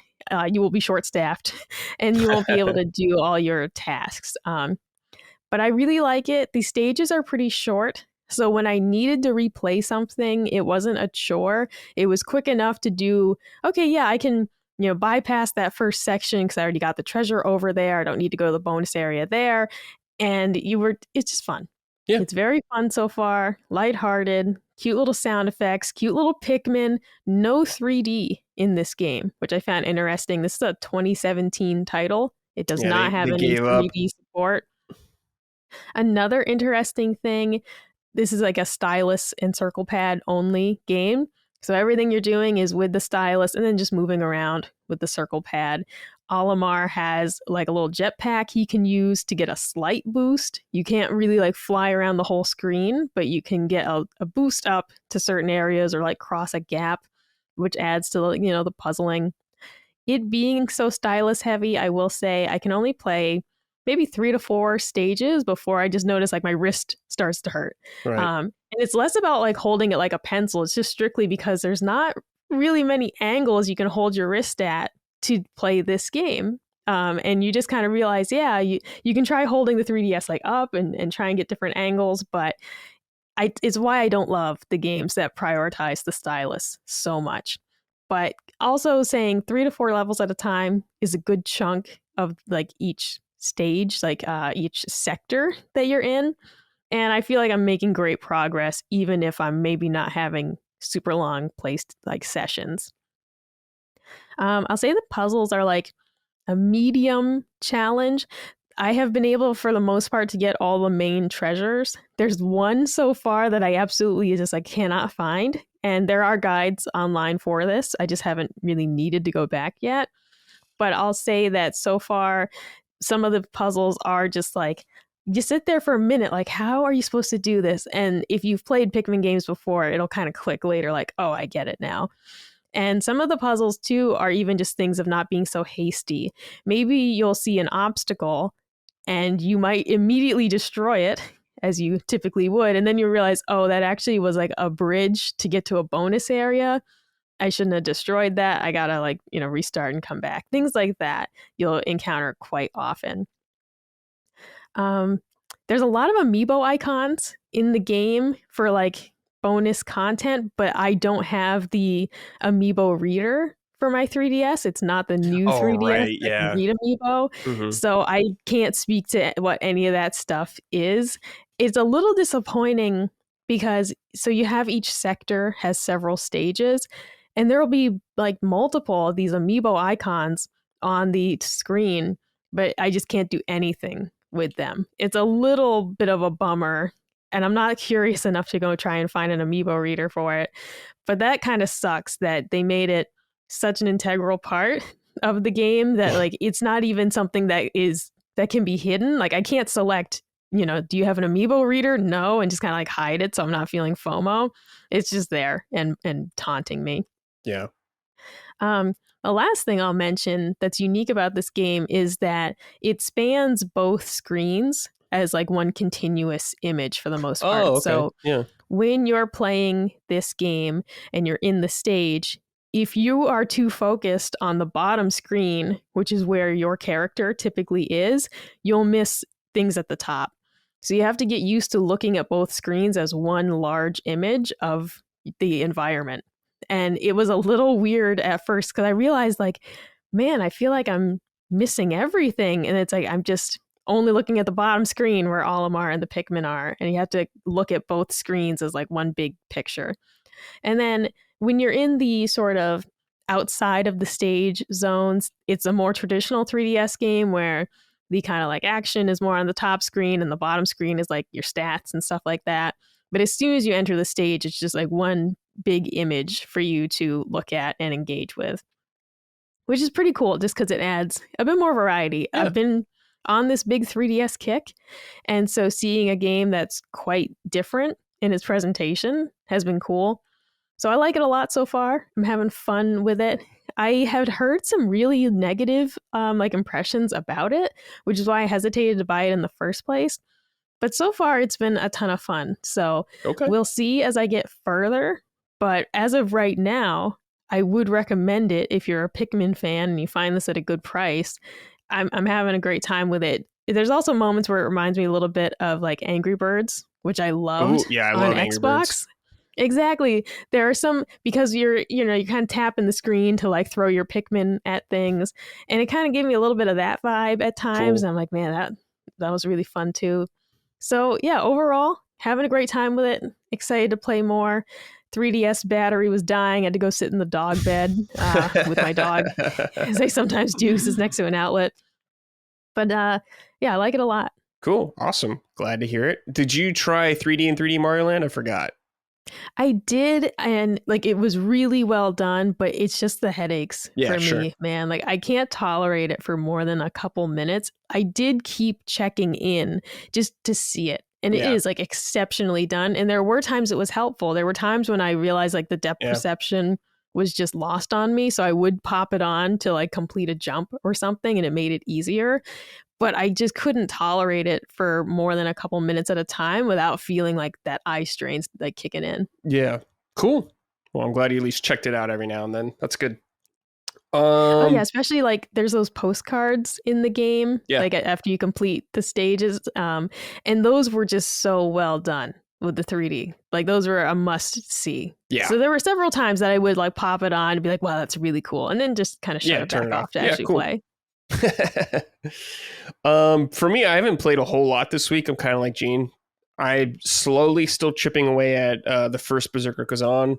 Game's still hard. Very difficult. I'm hoping that real quick. It's good. It's very Neo, I would say. It's a lot like Neo. So if you don't like Neo, just answer this. If I'm someone who's kind of tired of Souls right now, would that change things? No, I don't think so. I think the combat's really good in this game, but because it kind of like the build I'm using is much more like kind of action combos kind of thing, but it's still. So it's very Neo stages like Neo lots Souls. Of loot, lots of loot like Neo. Sure. Okay. All right. I'm so out. It's good, but I don't think it's the one for you to come back to. It looks interesting, but it's like okay, I'll check this out later versus now. Do that later. Yeah, but it's good. I'm having that's where I'm at with it. Okay. Thanks. But it's good. I'm having a good time with it. I definitely want to finish it before Expedition 33. That's kind of my goal, but hopefully I'll get there. I need to play more though. I just need to like put in the effort. And I played a little bit of Mario Odyssey just to revisit it before the Nintendo Direct, and that game still slaps. It rules. Feels really good. The hat Cappy is super fun. I love just possessing like a T-Rex, fucking busting through walls. It's awesome. Really fun bosses in there. Really great level design. It's an excellent game. If you have not played Odyssey, make sure to play it sometime. Give it a shot. It's so good. That's a good call to revisit a game for a little bit. That's always a fun game to revisit. Yeah, just like revisiting, like, all right. Yeah. And there's still a bunch of fucking moons that I never got. Yeah. So it's like, it's a big ass game, dude. Just chip away at that for sure. It's a big game. So, it's kind of what I've been playing. Not a whole lot, but I'll be checking out South of Midnight today. I'm going to see how that is. Because it's out now on Game Pass. So I kind of want to check that out too. Yeah, I'll see how it is. Although Destin Nagari said that it has really hard scenes of child abuse to watch. I'm like, man, I don't know if I want. Yeah, I didn't know about that. I don't know if I want child abuse. I just watched the Devil May Cry show. I don't know if I need to see more bullshit. Yeah. Okay. Well, I'm also kind of playing still Assassin's Creed Shadows, just chipping away at that too. Collecting all the fucking viewpoints and everything. Cool. Yeah, you're just kind of chipping away at it. Yeah. Cool. You haven't finished the campaign, or have you? I'm close to finishing it, but again, it's a massive game. Yeah, I kind of don't like it. So yeah, it's hard to beat a game when you're not enjoying it. Yeah, you're burnt out. I mean, that's where I am with Xenoblade Chronicles. Of like, I'm just taking a break because I felt the burnout coming. Because I really am, Gene. I am so stuck on still not feeling like you're part of the story. Like it is just very strange. Still in such a story-driven game for your character to just be present, not have any dialogue, not really be important. Elma is the character. Elma is she's our brown skin main character there. So. Yeah, it's just kind of weird.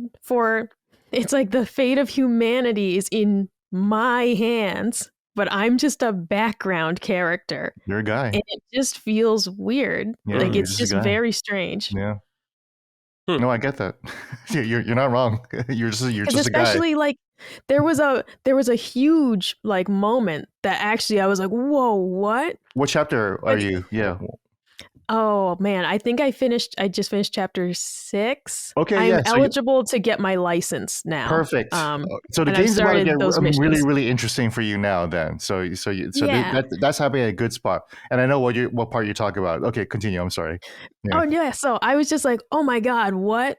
And even that though kind of wore off a little quickly, only because your character doesn't get to react. You know, like Yeah.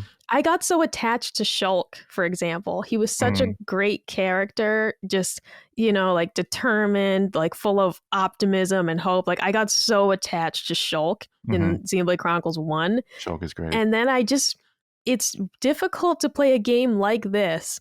And you almost just feel like you're a multiplayer avatar. I don't feel attached to my character. I feel a little attached because I named him Kuwabara and made him look like that. But without that, if I just named him Ted and he just was a generic white guy, it's honestly just a bit of a disappointment to feel like your character doesn't really matter much to the story and you're just kind of there. You're not wrong. You're not wrong. You're Nothing you said, passive. I can even counteract. Everything you said is true. So because it is fun. The combat's fun and engaging, but it's about the motivation to play an 80-hour experience. And where does that come from? And it's like in the previous games, it's like, because I want to save the world, because I want to save my friends. And it's like, I don't even feel like we're friends, dude. Like, and we're just kind of all hanging out together, I guess. You know, a big focus of the game is essentially that you've joined the army. And it does indeed feel like you're just going on missions with your squad as you choose, but they're not like your friends really. Like it's a very odd thing. If you do the I've done missions, some of them. Yeah, but I wouldn't advise doing too many of them until you actually get your skill. Oh, yeah, I do them as required. Like there was one of them that was required for level 5. I've only been doing those ones. Like you have to do it. So the attachment to the team will happen, but it all happens in those affinity missions that you shouldn't be doing until you get your skill. So and that's the frustration, like it's tough to not feel attached to them. It's tough. The first 5 chapters are tough. I get it. Yeah.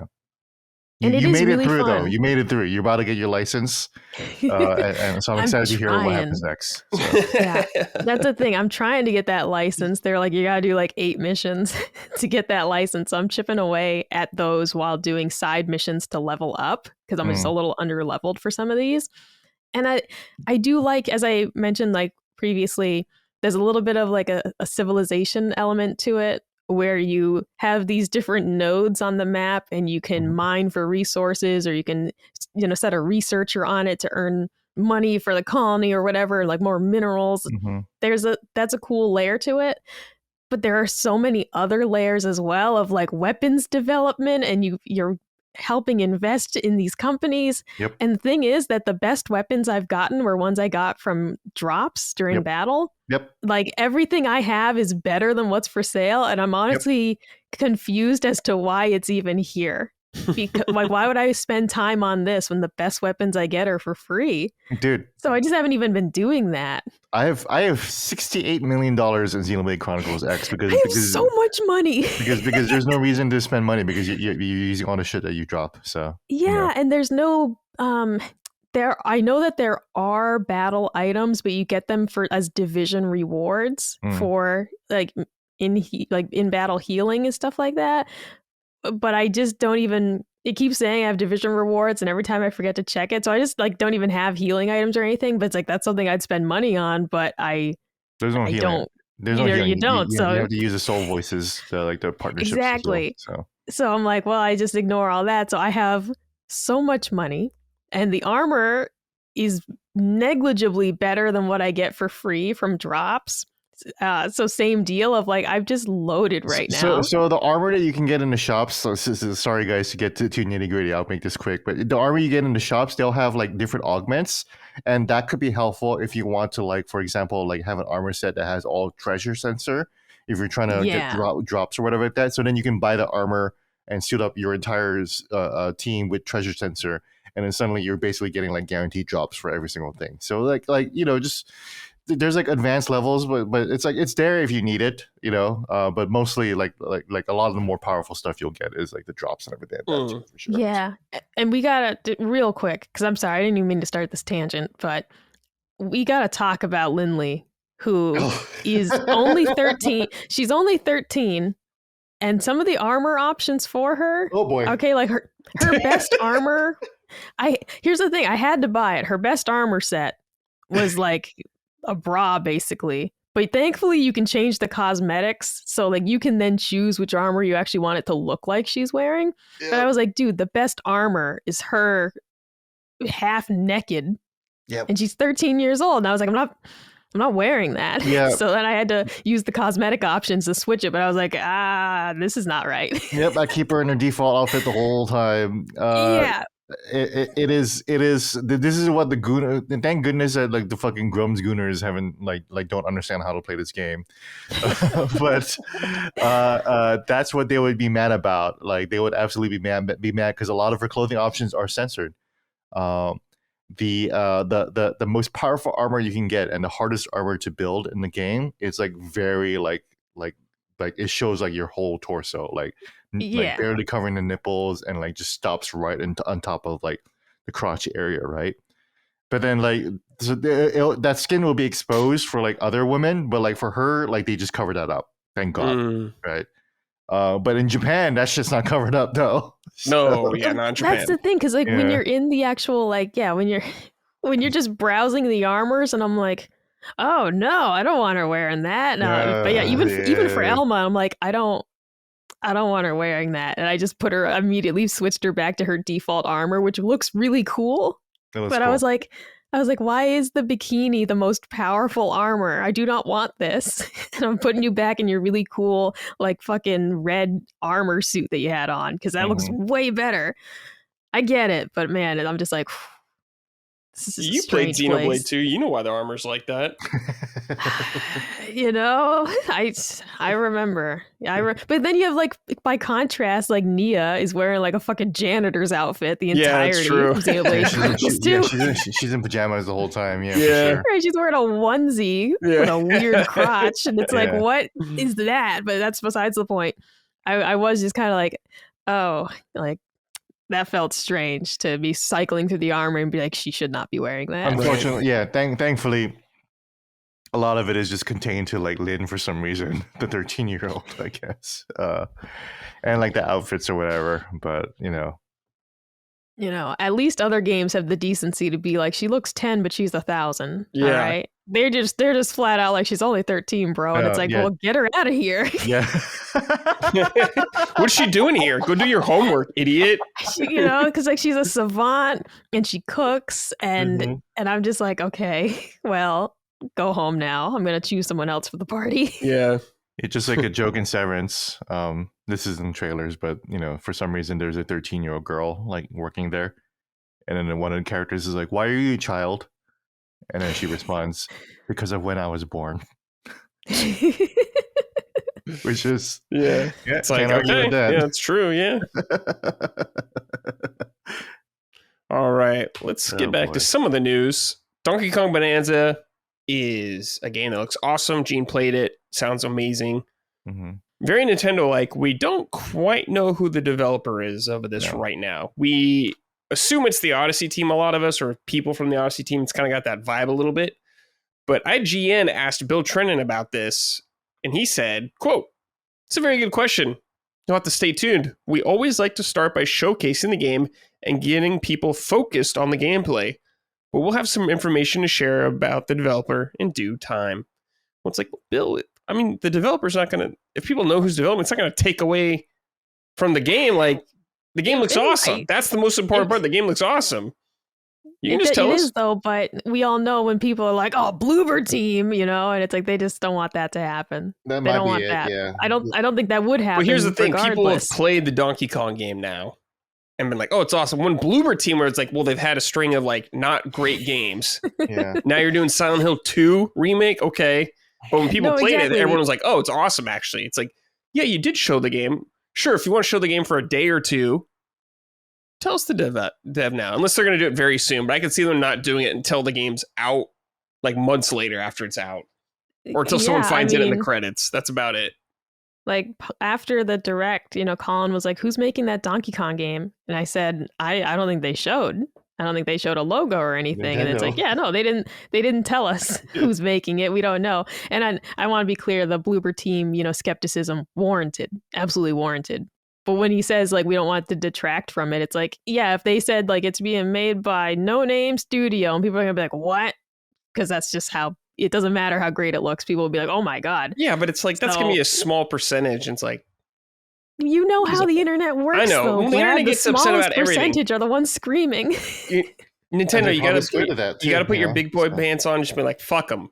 The game looks awesome. They should. I'd like to just know who's making it, just for fun. Yeah, it'd be cool. But yeah, it's fucking strange, but it's where we are. I mean, they'll probably do like a ask the creators or whatever like that, like or ask the developer. They do a lot of that stuff, and it's like it really seems like they're just like, no, we want to talk about it when we want to talk about it for some reason, That's Nintendo. Okay. It's just Nintendo. Yeah, it's just the way they do things. Nintendo again. So okay, yeah, that was kind of interesting. It's like that game looks fucking sick, dude.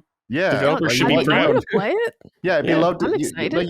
It's just good for history and preservation and celebration. Come on, guys. Yeah, like I will say, it was just funny to see some people having a negative reaction to the game being like a 3D Donkey Kong game. Like I saw people saying like, well, I wanted it to be 2D, and it's like, if it was a 2D side scroller, people would be saying they make the same game every time and they do something different, and people are like, it's different, and it just truly is. You cannot please everyone. I'm so excited for this because it's different. We haven't because it's not the same thing that I've seen before. Yeah, we haven't had like a 3D Donkey Kong since N64, dude. Man. Come on, guys. They're disappointed, Brad. Donkey Kong, like, you got Tropical Freeze, you got H Returns, you got like 5 Donkey Kong Country games, dude. Yeah. Relax. Give us a 3D Donkey Kong game. The Kong deserves to be in 3D, okay? Deserves it. Let him be. Crazy. Yeah, imagine getting mad that Mario is in 3D. Yeah. They're like, oh no, it's not Super Mario Wonder 2. Like, guys, this is great. Yeah. But they said the same thing about Wonder. I saw so many people be like, I don't want this. I want another Odyssey. And it's like, they're going to get to it. You're going to get another 3D Mario game. It's going to happen, guys. Nintendo's just slow. Well, it's just like people are saying, oh, FromSoft fell off since Assassin's Creed or fucking Assassin's Creed. This is Armored Core 6. And it's like, dude, that's like 2 years ago. And also they made Shadow Earthtree. And Shadow Earthtree came out after Armored Core 6. Yeah, Shadow Earthtree came out after that shit. And then they haven't even fucking released Night Rain yet, Yeah, Night Rain's not out. Yeah, we don't even know what that's like. And also Dustbloods, like they announced Dustbloods before Night Rain even fucking comes out. Like, Jesus Christ. Night Rain's not a full price game either. Yeah. And it's cool. I played the beta. It was fun. And it's cool. So it was fun. And it's good. So like, and it's different. It's a little different. People are so insane these days. Like they're just like they're like on meth or whatever like that. Jesus. Yeah. Micah's right though. It's different. Oh, it's not the same. Yeah. Never win with these bozos. Oh my god. God. All right. The modern audience. Yeah. Right? Don't accept me about Donkey Kong, listeners. I'll go off. Throw a barrel at you. All right. So I just thought we would go over kind of all the Switch 1 enhanced games we know about for Switch 2. Now, I don't know the details about the enhancements or what they're gonna be exactly, but these are the official Nintendo ones that I've seen so far. We got ARMS, Captain Toad Treasure Tracker, which I'm stoked about. Like, what are you gonna do that game? Is that gonna be like 120 FPS with Toad running very slowly around a little diorama? I mean, I'm in. That game is that's a perfect example of a game that was optimized for, a kind of lower powered system. It's like you're slowly turning things around and like examining and looking, and it's like, oh, what are you doing for this to be better? Yeah, exactly. Super Mario Odyssey, that's cool. Maybe they'll increase the resolution or something. It already runs at 60 frames, so dude, if you get like 4K Super Mario Odyssey, that'd be insane. I'd be all over that. Super Mario 3D World plus Bowser's Fury. Mike, have you played that? That's the one that's on Wii U, right? Yes, but the little cat game. Yeah, I played it on Wii U. Okay, have you played Bowser's Fury though? That they added in the Switch version. Oh, so cool. Very good. Very cool. Okay. Clubhouse Games, 51 Worldwide Classics. Like, what are you gonna? Increase the resolution on that game. I guess I don't know. They're board games. Yeah. What do you mean it's enhanced? Like, it strictly isn't needed. What do you mean it's enhanced? It just isn't needed. Like, it's Mancala. Yeah. It's Chinese checkers. Yeah. I don't get it either, Micah. But that's what Nintendo's doing. We're not getting achievements, but we're getting that. So please be excited. It's easy to do, I guess. Yeah, it's easy to do. Yeah. Here's 2 really good ones, though. Legend of Zelda Link's Awakening and The Legend of Zelda Echoes of Wisdom. Because they chonk. They got some chonk on them. cannot wait to play Link's Awakening in 60 FPS, dude. That's gonna be Yeah, so not sick, dude. lagging constantly when you move. Yeah, Yeah, fucking give me headache, stuttery shit. Yeah, it's such a shame. That game's great, so it'd be nice to have that. So Mike, of course, excited, didn't see any of that. I She's like, didn't. what? I had a There's great problem? time with it. Yeah. But isn't it a blessing, Yeah, though, it that I can can be, yeah. enjoy these games and not even notice the frame rate? You're Oh yeah, playing you're I gonna have Link's Awakening's you're gonna have your gorgeous. Colin moment because Colin like discovered frame rates like fucking Yeah, I remember Colin 2020, saying that. Yeah, you I know? don't care about frame rate. Can't even fucking see it. And then all of a sudden the PS5 like cares about frame rates and is like, oh well, I fucking care about it now. Yeah, I mean, I chose to play Kingdom Come Deliverance on Switch. I would like to think that I still can't see it, you know? you Like, think if that. it's egregious, I can see it. Colin and we often just go on the PlayStation Store and watch trailers for games. And when there was this really awful fighting game and like the frame rate was super low, and even I could see it because I was like, it looks like a stop motion animation. Mhm. So I can see it if it's like that. Well, But like Link's Awakening, I'm like, I can't see. Welcome Tour has a mini game where it asks you to choose between the frame rates. So it'll bounce a ball across the screen, and the ball will be like, and it's like, is that 120 FPS or 20 FPS? And it's like 20 or 120. I'm not joking. Like the ball will literally bounce and go. And it's like, is that 20 FPS or 120 FPS? And it's like, dude, we should do a test with Micah. Yeah, I know. see. We should. We should do a live stream. A live test. Yeah, we should do a live stream test. Colin's tried to show me with various games, like, you know, when you can toggle on like performance mode versus like the better graphics, and he'll be like, do you notice what's different? It's like, no. Damn. But it depends on the game. If the game already runs well, I mean, it's only a testament to the game itself that I'm like, I don't know, man. It looks fine. Well, you have to pass Welcome Tour. This will be good for content. I'm not buying that shit. Yeah. Yeah, no, we'll buy it for you. I'll buy it for you. $10. It'll be an LSM write-off. Yeah. Whatever. Business expense. Yeah. They're already getting me for 80 bones for fucking Mario Kart, all right? Like, I'm not buying the Welcome Tour unless Reggie himself delivers it to me. Yeah. Let's see. It's really funny to play that game. It's like, is this 120 FPS or 20 FPS? And it's like, oh my god, dude. We're gonna talk about that game more because I know you did play more of it, Gene. Yeah. Let's see here. Game Builder Garage. I've never played that, so I have no idea. I've never heard of that. Are you familiar with this, Gene? Game Builder Garage? No. Okay, yeah. None of us have played it. Mm-hmm. New Super Mario Brothers U Deluxe, which was a Wii U game. Great game. Love it. So I guess maybe just higher frame rate. Here's also two big ones. Pokemon Scarlet and Pokemon Violet. Finally. Oh my god. Those games run like dog shit. They're ugly. So it's good to see them getting at least probably better frame rate, hopefully, because it desperately needs it. So crazy, dude. Yeah, it's crazy how bad that game was when I played it. I was like, what are you doing? But what are you doing? What if that's not what they're doing? What if they're like, with 10 new music tracks? Like, that's not what we wanted. You know, like, what if that's the enhancement? It's just HDR now, but it also was still hefty. Micah, I would just do the Seinfeld gif of him just sitting in the church being like, I'm out. It's like that. It's over, dude. It's fucking over.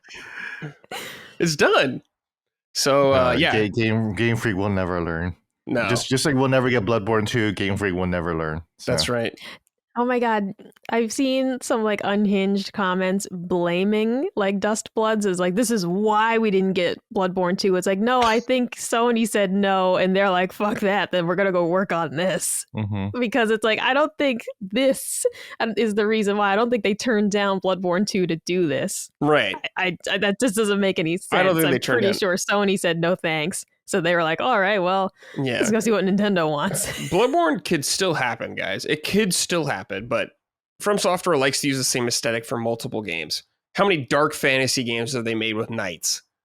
Like 20. So they'll make another Gothic game, guys. It'll happen. Just relax. All right. So those are all some Switch One enhanced games. Those are all like first party games pretty much. So I'm curious. Oh, yeah, it's great. So I'm wondering what third party will do. I did see this though also, Micah. People were pointing out that Yoshi's Woolly World was shown somewhere, which is a 3DS game. But in the UK, they showed Crafted World instead. Interesting. Yeah, so awesome. Yoshi will get an upgrade one way or another. I'm assuming it's just going to be Crafted World, though. not Woolly World because it is a 3DS game, but Micah would buy it if you did a Switch port. Oh, no, I wouldn't. Oh, you wouldn't? Oh, I thought you loved the Yoshis. I mean, I already bought it. I played on 3DS. Yeah, but now you can play it in 4K. I don't have that gamer mentality of like, I'm very limited on what I would buy again for a game. Okay. You know, it's like, well, it still works on 3DS. What if they put like a new Yarn Dog in it? No. Like a super Yarn Dog. I don't know. No. So you could have Rush and Treble in it. This is where I'm like too much of a boomer for that. I'm like, I'm not buying it again. Okay. Like, I'll get the Bravely Default remake because I don't own the first one. I never played it. Okay. I started with Bravely Second. I need to play Second. Yeah. Yeah, you know, it's fine. I have it. I don't know where it is though, but I do own it somewhere. But... I mean, I swear to God, I might just for the meme play Breath of the Wild on my Switch Lite and just not even wait for the Switch 2 to come out just for the meme. That depresses me. Don't do it, Micah, please. Maybe I'll fire up the Wii U. Oh man, that would be. I would endorse that more than playing the Switch 1 version, just because it's Wii U. That's a novelty that our lovely Gene also played.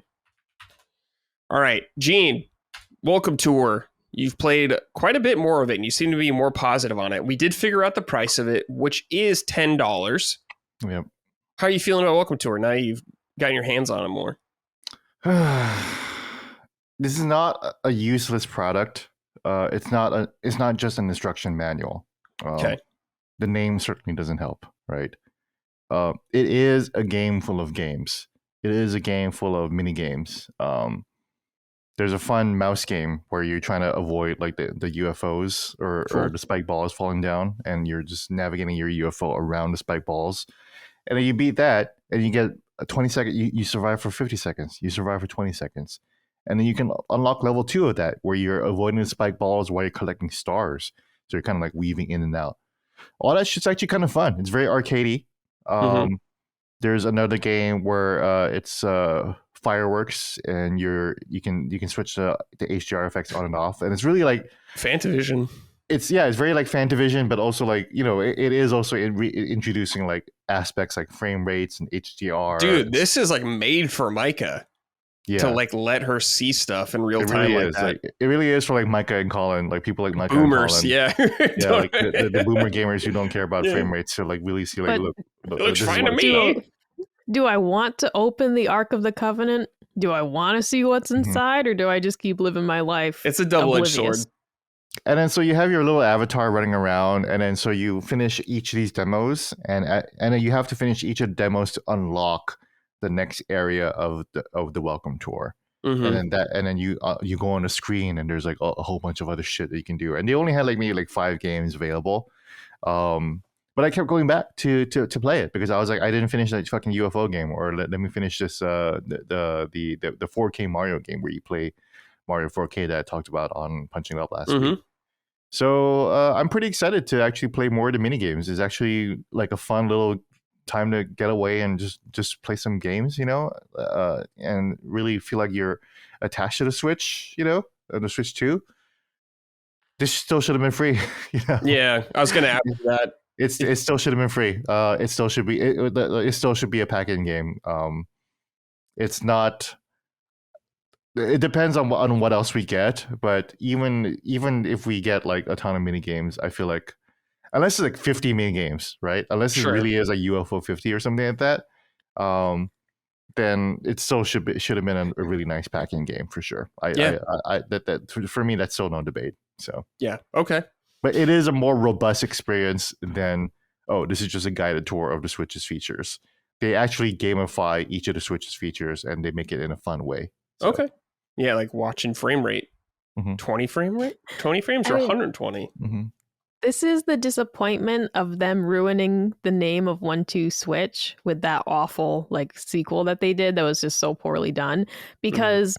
Everybody if they had made this like a $30 but actual like 1-2 Switch 2, whatever you'd have to name it, it wouldn't have been so egregious type deal of like, yeah, just make it like a full-fledged game. But it does just feel strange that it's called Welcome Tour. Yeah. And you pay for it. Like, Yeah. I'm totally with you, Gene, that this might have a lot of features and I probably will end up checking it out. But the name itself is kind of like, I'm paying for the Welcome Tour. Yeah. It sounds, it'd be like Microsoft being like, new features added to your Windows update. You want to see them? It's like, all right, it's like $10 for the tour. And I'm like, $10 for the tour of the software? Yeah.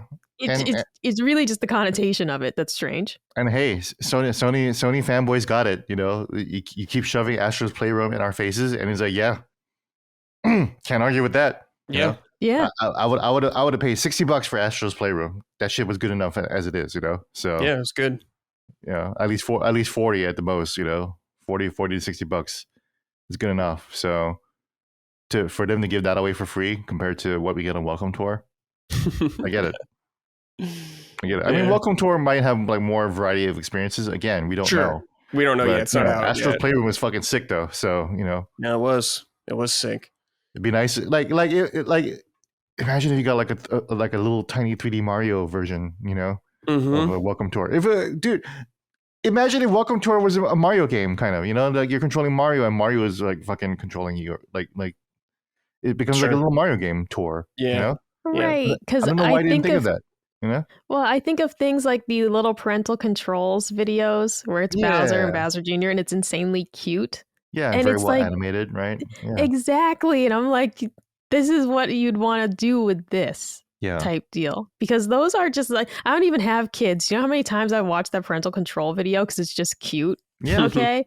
And so that's the type of stuff that I'd be like, all right, you throw some of that in there. All right. Maybe then I'd say, okay. But it's just from what we saw, like I'm much more open to it now hearing you talk about it, Gene. But from what we saw during the direct, I'm like, this looks like a weird, sterile experience. It's kind of sterile, and I'm surprised you're going to be paid for it. It's still kind of sterile from what I experienced, though, right? That's why it's like if it was Mario flavored, or if it had the charm of the parental control app thing, you're absolutely right. It kind of lacks that, you know, and like it's kind of like Drag and Drive. Like, I was just thinking that, Gene. Yeah, it's exactly like Drag and Drive. Yeah, like where is the sauce? Where is the charm? What is this? Where's the characters, the character design, you know? Like, why does it look like this? Yeah. Like Drag and Drive, like you need other, like again, you need other characters besides Halo ODST troopers in wheelchairs, you know? Really strange aesthetic. So do we know how much that game is going to be? Drag and Drive? Yeah. I don't know, man, but you know, dude, I mean, like that game is also fun. There's like tech in it, but like, dude, we definitely need characters, you know? Yeah, I hope that game's $70. I'm gonna laugh my ass off. I hope it is. And there's like no other characters. That's all we get, right? Yeah. Hell yeah. You know, because like, what if it was like Smash Brothers and it was just all Nintendo characters? Like you could be Kirby. They're all in wheelchairs. That'd be sick. That's the thing, though. Like that'd be better than this. That'd be awesome, you know? Like, look, if I was someone in a wheelchair, I'd be like, dude, I love like having Mario in a wheelchair. That'd be so fun, you know? They gotta give it like lore though while they're in the wheelchairs, not just having fun on a Saturday afternoon. They went through some trauma or something like that. One of them got shot in the spine, like Professor X or something. Like they were all in an accident. Mm-hmm. Exactly. Yeah, Batgirl and Joker. Yeah, exactly like that. All right, I'll check out probably the Welcome Tour just because it's our job and stuff. It's $10. Yeah. I wish it was. Buy it. I'll buy I'm not thrilled about buying it, but $10 isn't. I mean, it's still too much, but you know, it should be free. It should be. If you free. convert that to hot dog patties, okay, yeah, that's true. Like that's like 2 of them. Yeah, that's true. It should still be free. So yeah, it should still be free. Needed Reggie for that. Reggie wouldn't have done this. Yeah. Look, don't put it out with a price. Should be free. Yeah. No, I would love to picture, because everything I've seen of like public facing Reggie Fils-Aimé is just this like absolute like nicest guy in town. I would love to know that boardroom Reggie is like, if you fucking do this, like the Costco hot dog thing where the guy was like, if you raise the price of the hot dog, I'll shoot you or whatever he said. Like, he's like, we're not raising the price of the. I have to imagine that Reggie is pretty cutthroat for sure. Yeah, you know? Absolutely. He's a big old teddy bear, but yeah. For business though, yeah, he'll kill you. Yeah. All right, guys, let's end the show with some write-ins from the audience. Got Roku here. Punchers, do you think it's possible for Switch 2 to go through a similar situation that the 3DS went through, where Nintendo adjusted the price months after launch? I personally don't think it's likely, due to the Switch 2 having compelling games at launch and the strength of the Nintendo brand at the moment. The situation with the sticker shock for the game especially really is a reality check for many in both the current economic situation of the world and the state of the gaming industry. Overall, though, Nintendo's messaging post-direct has been abysmal, with rampant misinformation spreading across the net. They're making Xbox look normal these days. Have a "I miss Nintendo Selects" kind of day. He kind of nailed the point in my thinking of they won't adjust the price as quickly as they did like 3DS, is that they have software right at the beginning. 3DS launched with like Pilot Wings Resort and Steel Diver. It's like, that's your launch thing for your system? It's like, no, they got fucking Mario Kart, dude. Everyone's going to buy Mario Kart. Everyone. Their attach rate on Switch is like half the Switch owners have that game or something. It's crazy. So I think they do have the software, especially with Donkey Kong being like a month away or a little over a month away. But they could drop the price, I guess, later on. But I don't see them doing it. They didn't really drop the Switch price. I'm trying to think. Yeah, I did ask Bowser about dropping the Switch price. Oh, okay, yeah. And he says, can't say anything about that now, but we're always going to be looking at market conditions. So he left it open. Yeah, of course. He left it open that the Switch 1 might drop in price. And also I see on Twitter that he's going viral because he says, we know that if you can't afford a Switch 2, you can buy the Switch 1. Yeah, that is a very Don Matrick thing. Very Don Matrick quote, which is funny because he says something similar to me, but he said it in a lot smarter way. And I'm really surprised that he said it so like that he said it in a way that sounded way too much like Don Matrick. Yeah. Let me pull up my article again real quick. Good old Don. Mike, as an Xbox big fan, how did you feel about that moment while Gene's looking this up? Yeah. I mean, hard to defend. It just was one of those things of, we knew that we had publicly lost when PlayStation at the moment was like, this is how you share a game on PlayStation. Yeah. And they just start making out on stage. And I was like, all right, I get it. Damn it. Did I still get an Xbox One day one? I did. Yeah. But it's like, I have no argument for this. I know that the messaging's terrible. I'm just still a fan. But that's where it's like, I'm not a fanboy because I'm not defending this. I admit the messaging's terrible and a lot of things went wrong. I just still like the box. Yeah, of course. Sunset Overdrive, good game. So Bowser says, we'll continue to keep the Nintendo Switch as part of the family, giving consumers a number of different entry points that they can come into our gaming universe. That's said better. He said it better to you, but it's right. He did say it better to me than he did it to fucking CBC, I guess, or whatever. Like that's like the difference between, I guess. Yeah, but it's like, I don't know. It's like, what do you expect someone to say when it's like, well, what if people can't afford it? Well, it's like, you're not gonna buy it then. That's like with anything.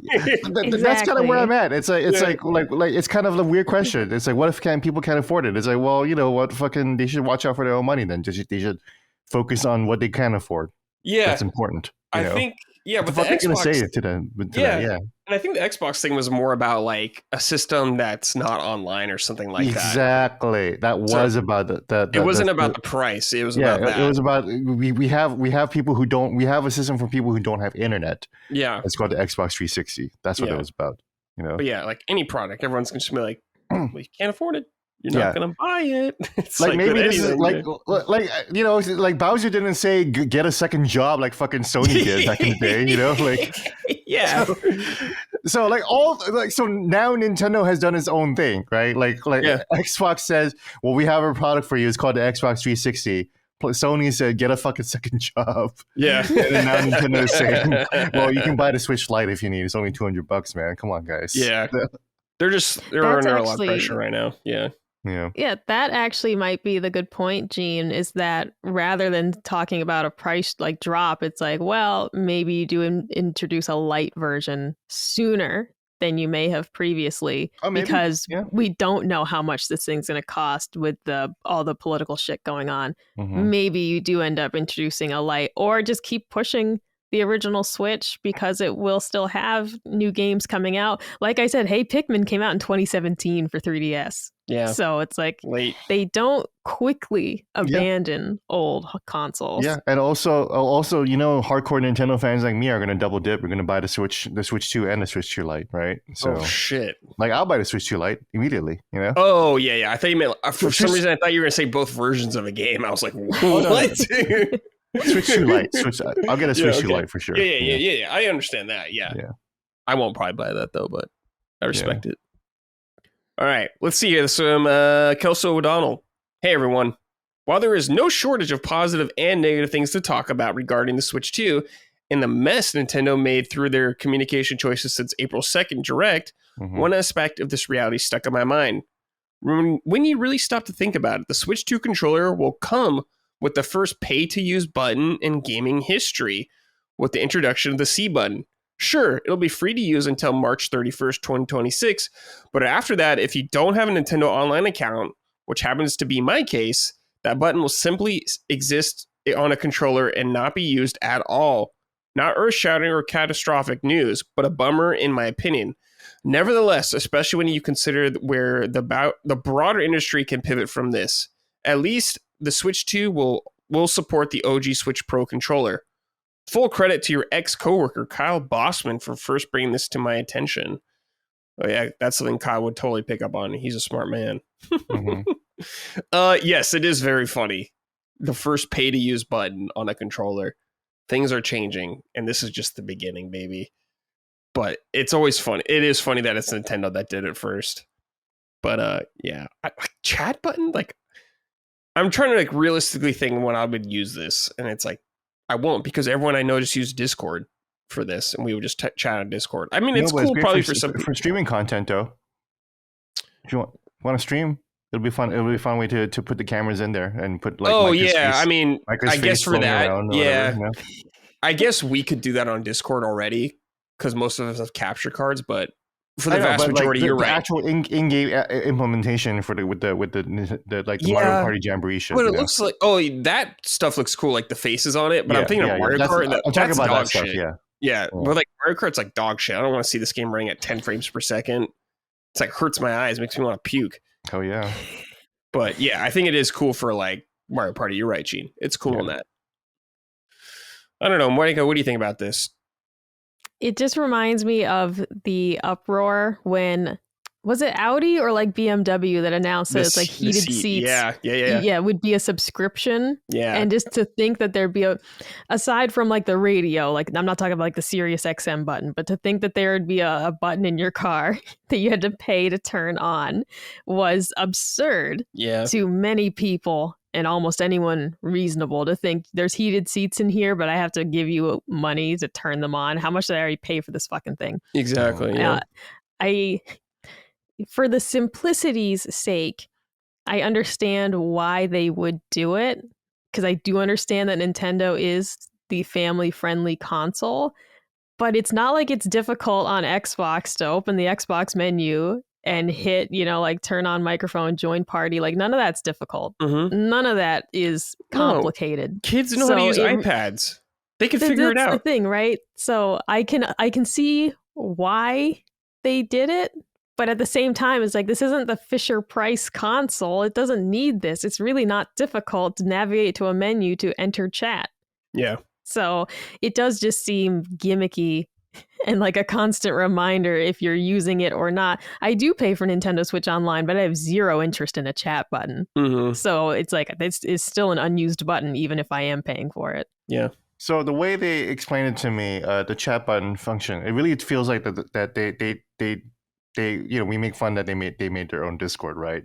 And I think I mentioned this on Punching Up last week, but I think a big reason why they did this is because they know Discord is full of scumbags and pedophiles, basically. Oh yeah, yeah. So it's like, oh, here's a chat function that's family friendly, safe, where it's like you can only buy into your friends list, and there's no chat roulette danger, Yeah, we made an Omegle joke or whatever, Yeah.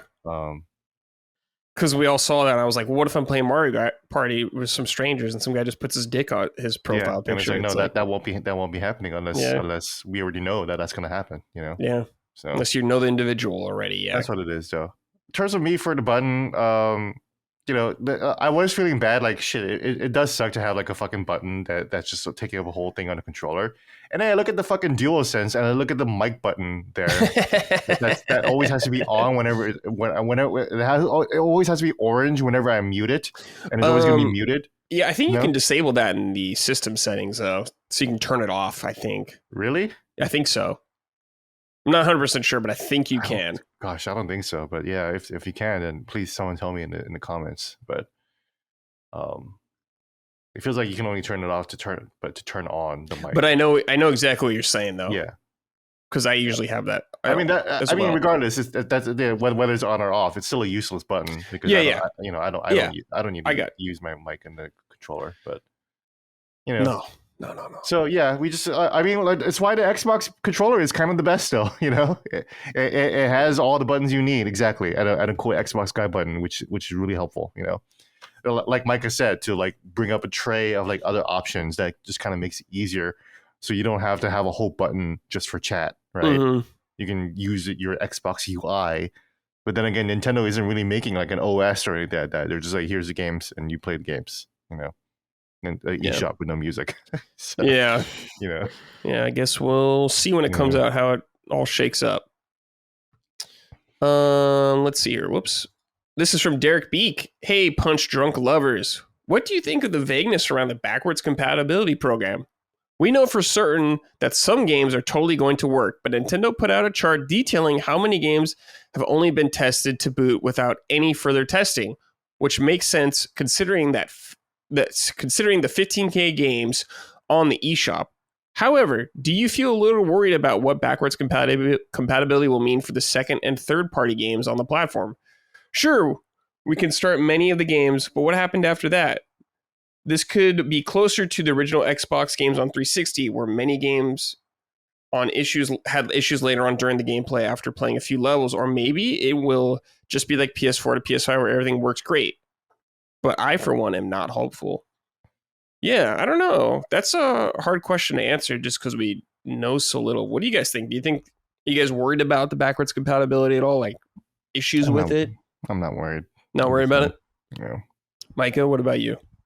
No, it's the I think you should leave, guys. Like, I'm not worried about it. I'm not worried about any of this. Only because the things that are like confirmed that won't work is stuff like Labo that we already know about. It's like, no, they're not bringing this forward.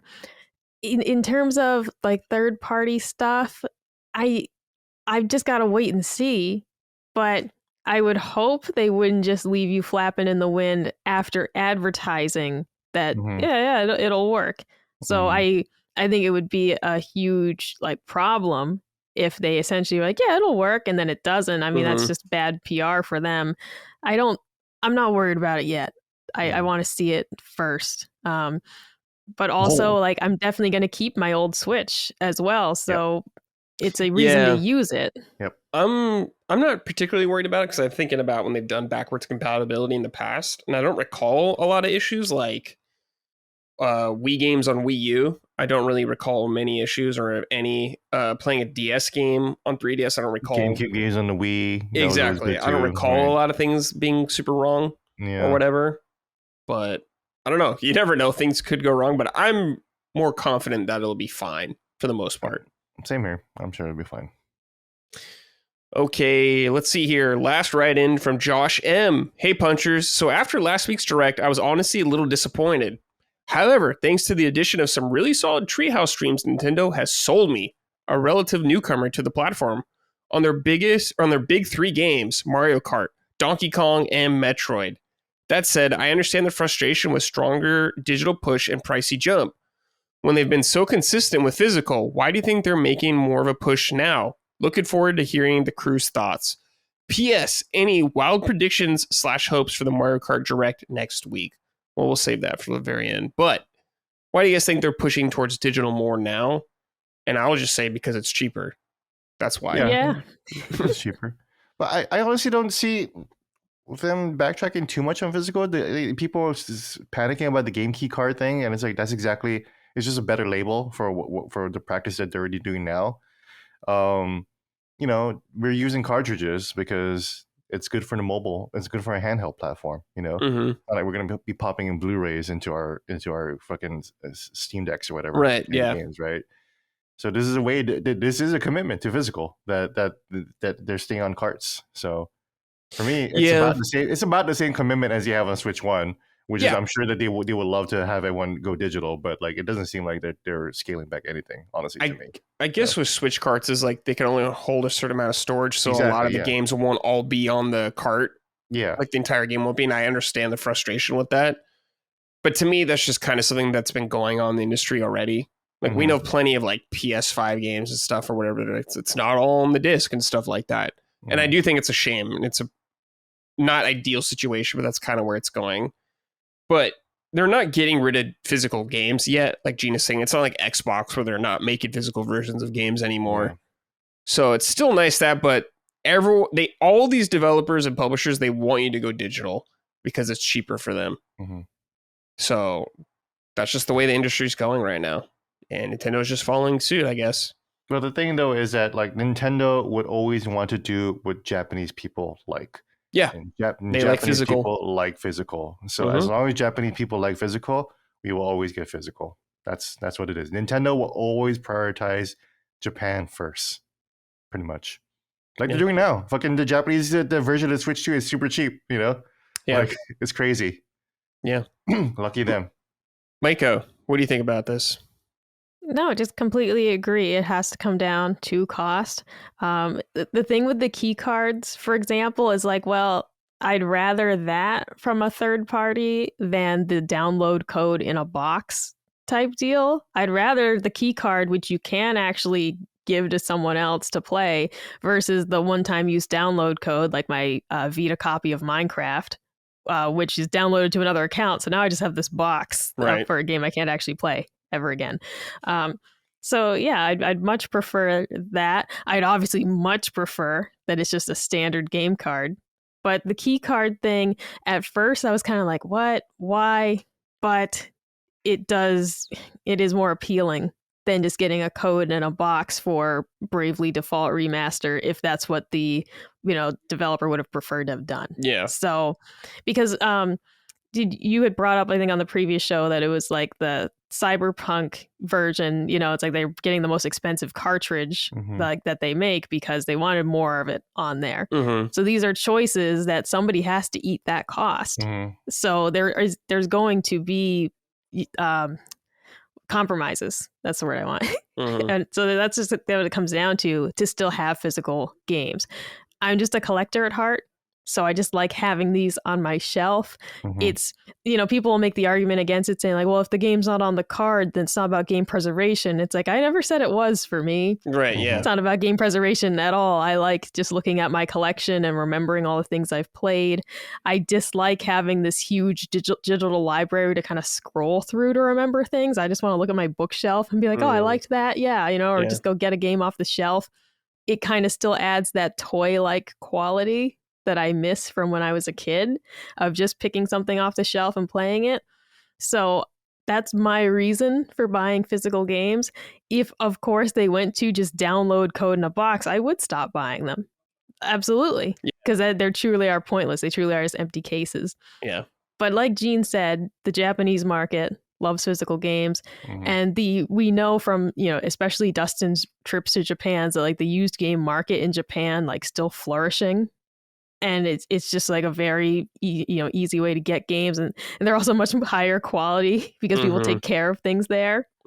So as like Gene said, so long as that's important to the Japanese consumer, I'm not worried about Nintendo being the ones to get rid of this. Xbox is flat out. There are games that you cannot get physical copies of. There are random games that are rare on Xbox, simply because they didn't make very many. Yeah. And I'm going to continue to buy as many physical Xbox games as I can, but there definitely feels like there's a timer on that, and it's running out. Xbox now. I'm done collecting on Xbox. So yeah, like I'm getting that Claire whatever game. Yeah. Yeah, but Yeah, I told Colin, I said I was shocked that Baldur's Gate 3 only had a physical release with the like high-end collector's version. Mm-hmm. So if you want the physical copy, you need to buy into the $100+ version or whatever. Yeah. And that was a surprise. Like, wow, that's how few of these they're making, that it's only in the collector's edition. And that's a disappointment. Yeah. It's kind of the way everything's going right now. I mean, Sony still has physical stuff and a lot more, but it's going to get less and less. That's just the way things are going. All right. That's the end of this episode. Oh, I'm sorry. You know what? Let's do the wild predictions for the Mario Kart Direct, which is I think Battle Royale. Battle mode. Battle Royale, okay. Yeah. Because we have like that racing mode. Low rent idea. I doubt Nintendo will just take the idea, but who knows? Yeah. Sure.